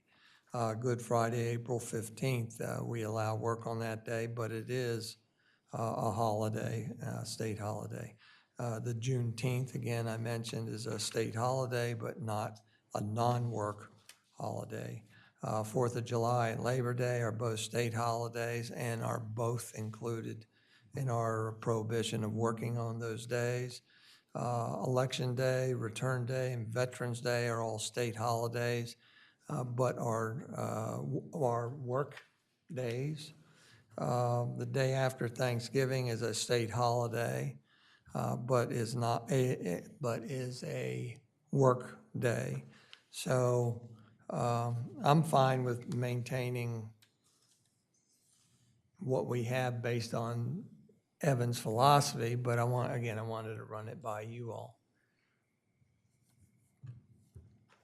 The only comment that I would have on that is with regards to enforcement, when we allow work days, but we have no city staff in place to oversee compliance, if you will, that would fall to the police department, I guess, as sometimes it does now. So that would be my only thought process of looking at comparing the days. And I don't know that our police go around and enforce that or not. I would like them to. I know I was used to work, when I was a contractor, I worked in Dewey Beach, and the police would go around. And they were very nice about it. I mean, Yeah. Learned from experience. Hey, did you know you can't work after 6 p.m., so I'm going to come back in half an hour and just make sure you've cleaned up. Not nasty about it, more informative. And so I would hope that our police could help do that, because that is very important. Well, but I think that, if Mr. Janish, you can comment, I think that's the kind of default as it is right now, correct? Yeah, it typically is, and I don't know that the police are out there actively enforcing our code. I know they definitely address, when alerted to certain situations. They're They're correct. not proactive in that regard. Right. And I don't know if we want to continue that in that process. I'm just saying that if we do not have a building and licensing code enforcement officer or whatever on staff, just, again, a consideration of comparing those days based on that concept. All right, so we're going to stay the course right now. All right. Members of the public, anything you'd like to say? Okay, thank you very much. With that, we're going to go to our next item of new business, which, no, it's not. It is an old business, discuss recommendation of the Street and Transportation Committee to remediate parking and traffic concerns on Columbia Avenue at Grove Street by installing curbing and a sidewalk on a portion of Columbia Avenue, including discussion of funding of which plans, and I made a note there, which plans have been revised from the original. The original plans showed a sidewalk, crosswalk, and curbing, and stemming from the last meeting, those plans have been revised to show only, can you enlarge that a little, maybe? To show only curbing, and what is absent in this drawing is showing any gardens or anything in that area. One thing that I think that we found out is different, because it's been Evan's project that let him confer on it in a minute, but apparently in the last submittal to DelDOT, we showed a crosswalk from Grove Park to the corner of the goods there, and with that, then DelDOT wanted sidewalk all the way the length of the property. And when this came out of the last meeting, that the desire was to look at curbing only plus a gardening area, this was submitted and DelDOT came back and said, well, no, sidewalks are not required. And so we are allowed to do this. So you can see the red line there is suggested routing for the curbing. This provides for up to 2 parking spaces in that one area where that van is parked in the top right corner. But the curbing then juts out so that no more cars or vehicles can park in front of those 2. Because that was the biggest problem before, right? That cars would park there and there was no stopping them. They would park all the way up to the corner. So you want to take it over, because I think you all or Kevin met with the Goods. The Goods were here and they had to leave. Sure, Mayor, thank you. So following up from the previous discussion that we had at the last commissioners meeting, we received some feedback about obviously concerns with regards to a ramp to nowhere, a sidewalk to nowhere, and the fact that a lot of that natural area, especially some of the trees in the location, would have to be removed in order to put in the sidewalk. So there was some discussion about adding in some sort of stormwater basin or stormwater treatment area, maybe considering some pervious sidewalk as well. But from the discussion at the previous meeting, one of the things we did was go back to Bob Palmer with Beacon Engineering and sort of think through what would sort of be the bare minimum in terms of addressing the concerns with parking there while also maintaining, again, a natural area.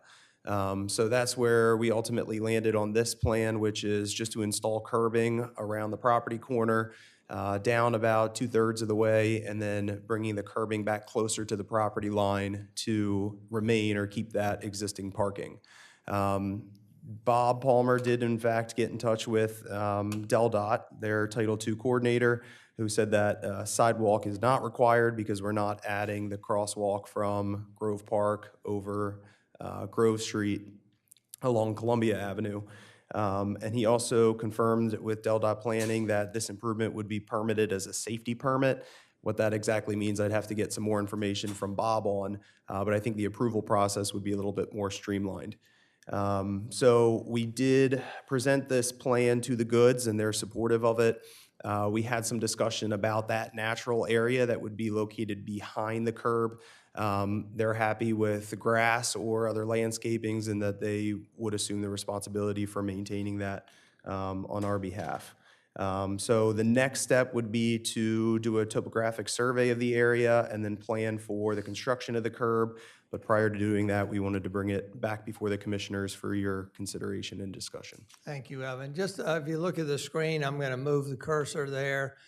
Just a reminder for those that are familiar with the area, there's an alleyway here coming beside Royal Farm.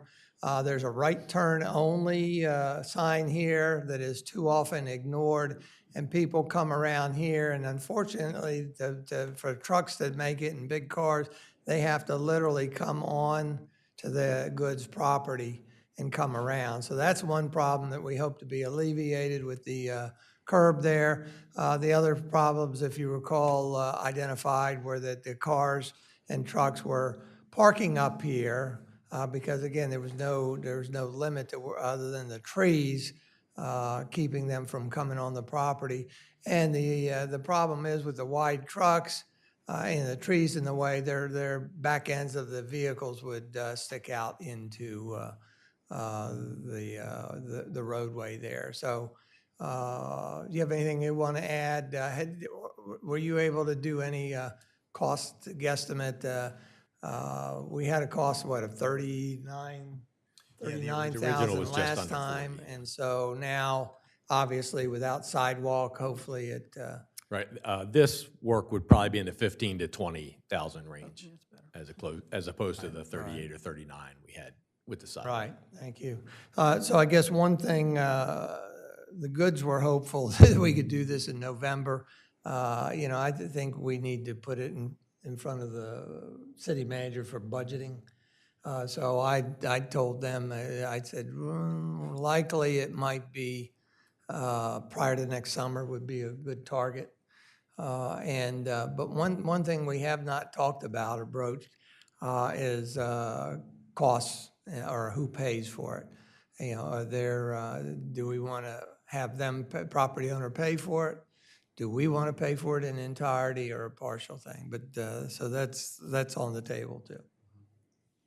Mayor, could you ahead. just remind me, I couldn't tell from any of the documents that I looked at before this meeting, is there any other, I know this is a severe situation here, is there any other location in town, any other property that has something similar to this?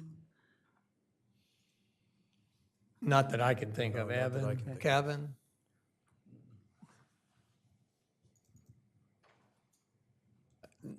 Not that I'm aware of, and clearly with being right next to the Royal Farms with that delivery vehicles, as the mayor said, is really makes this trickier, as well as the influx of people there for the farmer's market. I mean, there's pretty good volume right there. So that, I would guess I would estimate that's probably the only place in town that would have it to this degree.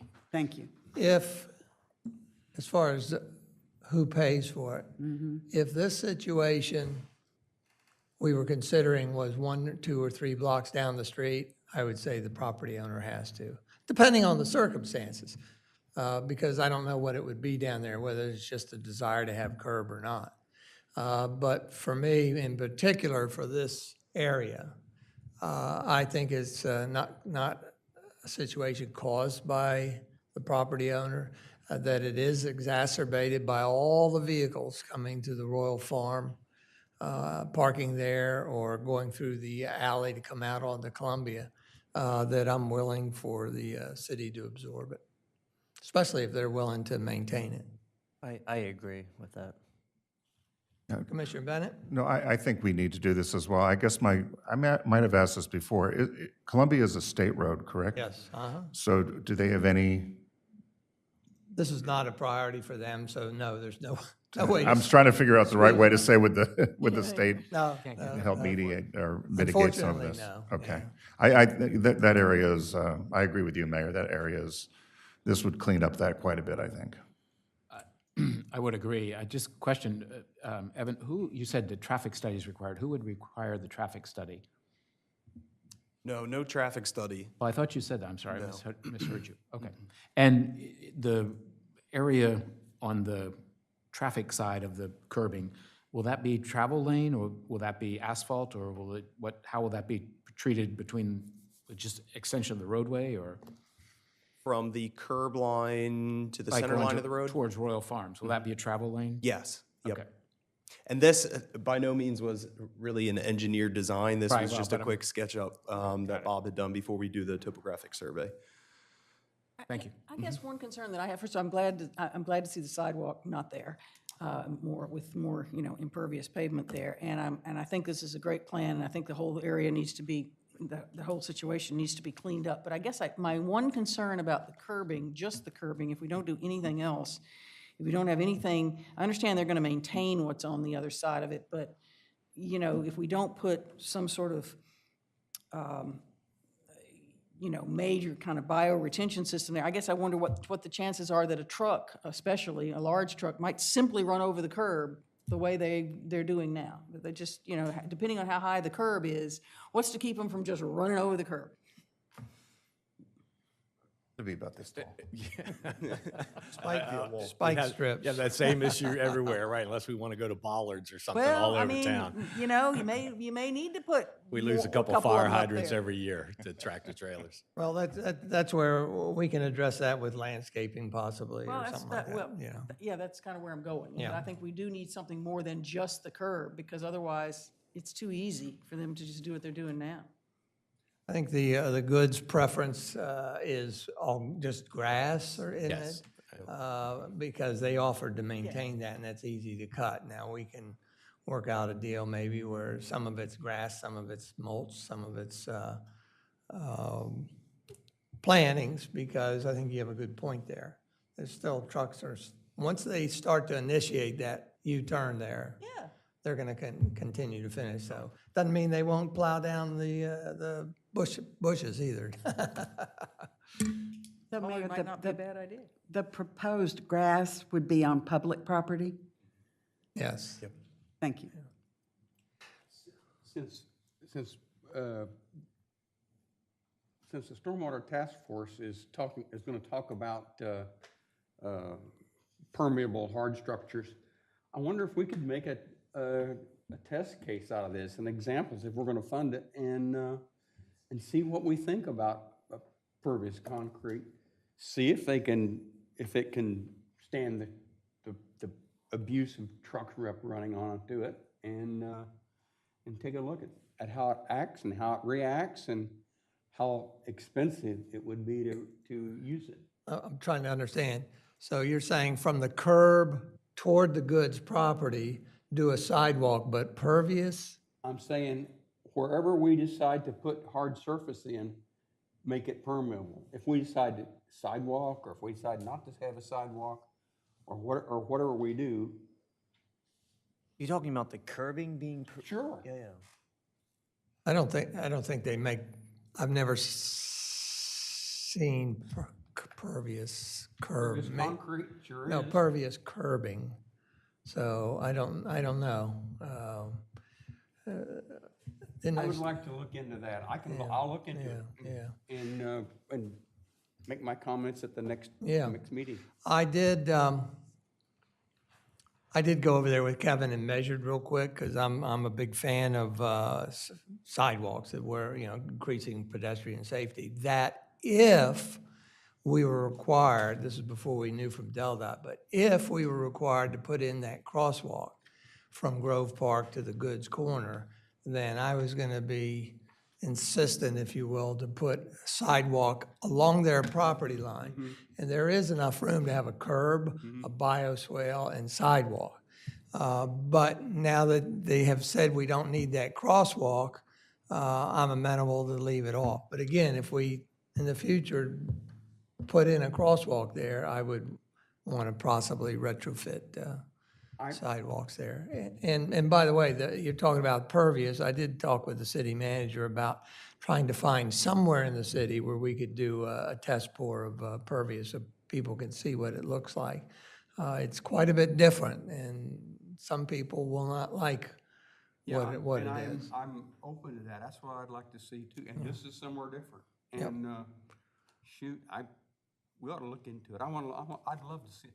If this is the final plan, and I think it is, it would be a great opportunity, or to either say yes or no. Yeah, we can do it, or no, you could never make that work. Well, but what's the favor of the board? I'm not hearing anybody that wants sidewalks in that area. And so therefore, I think we would seek out another area. I'm not talking sidewalk, I'm talking hard structures. In this case, it's gonna be concrete, I think. Curb. You mean just the curbing? And to look into if that's a possibility. It We may can- not be possible. Yeah, we can look into But that. we need to consider it. So I'll do some research on that. All right, thank you. Nick, did you want to say, you need to come up to a microphone, though? Just a quick question out of curiosity. Does the city have an inventory of their sidewalks in pre-existing digital format? You see me smiling? That's a no. The answer is no. You wish there were. And I guess there's no comparative Americans with Disabilities Act compliance analysis. Yeah, we have that going on, yeah. So you introduce yourself to Kevin there, and he'll update you on that. Very good, thank you. I am, so this will be on a future agenda, yeah, but for agenda for Evan to figure out funding and everything. Walter, would you like to comment on this topic? Thank you. Walter Birmingham, 123 Hennepin Avenue. The alley to the side of the Royal Farms store is city property. Correct, you told us that You're before. calling it an alley. It's part of the parking lot. okay? It shouldn't be misconstrued any more than beside the firehouse. I called the police department on Tuesday, and everybody was too busy. Obviously, there's no pictures here of the farmer's market. The farmer's market's part of the city when they want it to be and not when they don't want it to be. And all due respect, Mr. Mayor, I had pictures of it, extensive pictures of Tuesday, and I didn't think I'd go to the expense of printing them and bringing them here, and as Ann said, getting them distributed to everybody because I didn't think you'd allow it to be presented. But where is the pictures of what it looks like on Farmers Market Day? People are walking in the roadway. The sidewalk needs to be there, as Bitsy said. All the rest of the houses along there, although the code doesn't make provisions for it, should have had sidewalks, and a new sidewalk would have matched up with the others. I was taught by the state that a sidewalk and a curb cut had to have some place to go to. So somewhere's down there, the one from Grove Park across to the proposed at the time sidewalk would have then had a supply and then a return. But the sidewalk needs to go down beside the goods house to get the people off the roadway. This started out as a safety situation, and it's secondarily, you're talking about the police department doing something about building codes, et cetera. So on last Tuesday, it had a car, refreshing everybody's memory, at the very back of Grove Street, there is a comfort station subsidized by, I think, DNREC and the state. It makes it very convenient for the police car that was parked there all day long. That way they don't have to come back to here to go to the bathroom. It was parked all day long. In addition, we had a bicycle policeman and we had a walking policeman in the park. We had pandemonium out on the roadway with the people trying to get behind the cars and walking in the roadway, and that was before the trucks parked there, and no police came down there and ticketed. By the way, the police ticket the vehicle. If they see somebody parking a vehicle that's in violation of the law, they ought to ticket the person, especially with CDL drivers, because they got to report it to their boss. But the vehicles coming eastbound on Columbia, there's a few that don't get all the way off the parking lot when they're delivering to the Royal Farm Store, but those coming towards the Canal Bridge from the ocean, and they park and they don't care, and there's no enforcement. The sidewalk needs to be there, the curb needs to be there, and there needs to be enforcement. You've just probably had a 15-minute conversation. It's a total waste, and this is the first presentation. The people haven't seen it. It is a safety issue. You need to get the vehicles off the roadway, and you need enforcement. And until you have all that, you've wasted your time. Thank you. Thank you, Walter. As everybody knows, I was interested, I had mentioned the density of the farmer's market pedestrian crowd, and that I recognize that. And that's why I was more of a fan for the crosswalk to get over to the goods, to then have the sidewalk there, but also the crosswalk over to Royal Farm. And that seemed to be disfavored by everybody, so. Where would that sidewalk go, Mayor? It would go down toward that white truck? I think. And then it just stops? Yeah, yes, and again, we would need the engineer to come out, but Kevin, I don't know, there might have been enough, if you look at the machine there, there might have been enough room for a sidewalk here. The original design did have one run, it ran all the way down to the end of their property line, and then it had a termination. It goes into that other house's driveway then? Or? It would terminate out to the street. Yeah. We're going to bring up one of the old, Previous design. here Yeah, you there go. it is. But see, that sidewalk, did that sidewalk allow for two cars parking? No. No. And also the removal of several of those So trees. go back to the other one. Well, and I'm, as far as, I'm a fan of sidewalks, I'm also a fan of that they don't need to be straight lines, they can go around. So looking back there, again, I don't know if there might be room between the curb and the fencing there. If so, I would want it to continue the length of the property. But then here is probably where it would have to cross the street here. And again, the only way that would work would be to have those yellow signs with the flashing lights or something, but. That bottlenecks all the time coming out of that circle. I mean, that's my only fear of a crosswalk there. This is a good start. I'd Yeah. say we start with this. I do agree with Mr. Brittingham, though, that on Farmers Market Day, everybody is in the streets there, and it would be good to get them on the sidewalk, but I don't know if, based upon your I don't discussions. know that that's realistic. Yeah, How do you do yeah. that without 5 police officers? Right. I don't get worth a thought. Walter, you have something else you would like to say? Go ahead. Thank you, Walter Brittingham. No different than coming in town, the rose bushes. When you go around the corner, and it's, things grow, but this is how high the red bushes are coming around the corner. I drive a Ford Ranger pickup truck. When I come around the corner, I can't see what's coming down Columbia Avenue. And somebody coming out of the city's parking lot at the Royal Farms, you look to the left, you can't see anything. The crosswalk is a very valid discussion. Good job. But the bushes need to be chopped down. There's no good time, but they need to be taken down so a person sitting there can look to the left and hope somebody's not coming around too fast that they don't start to pull out.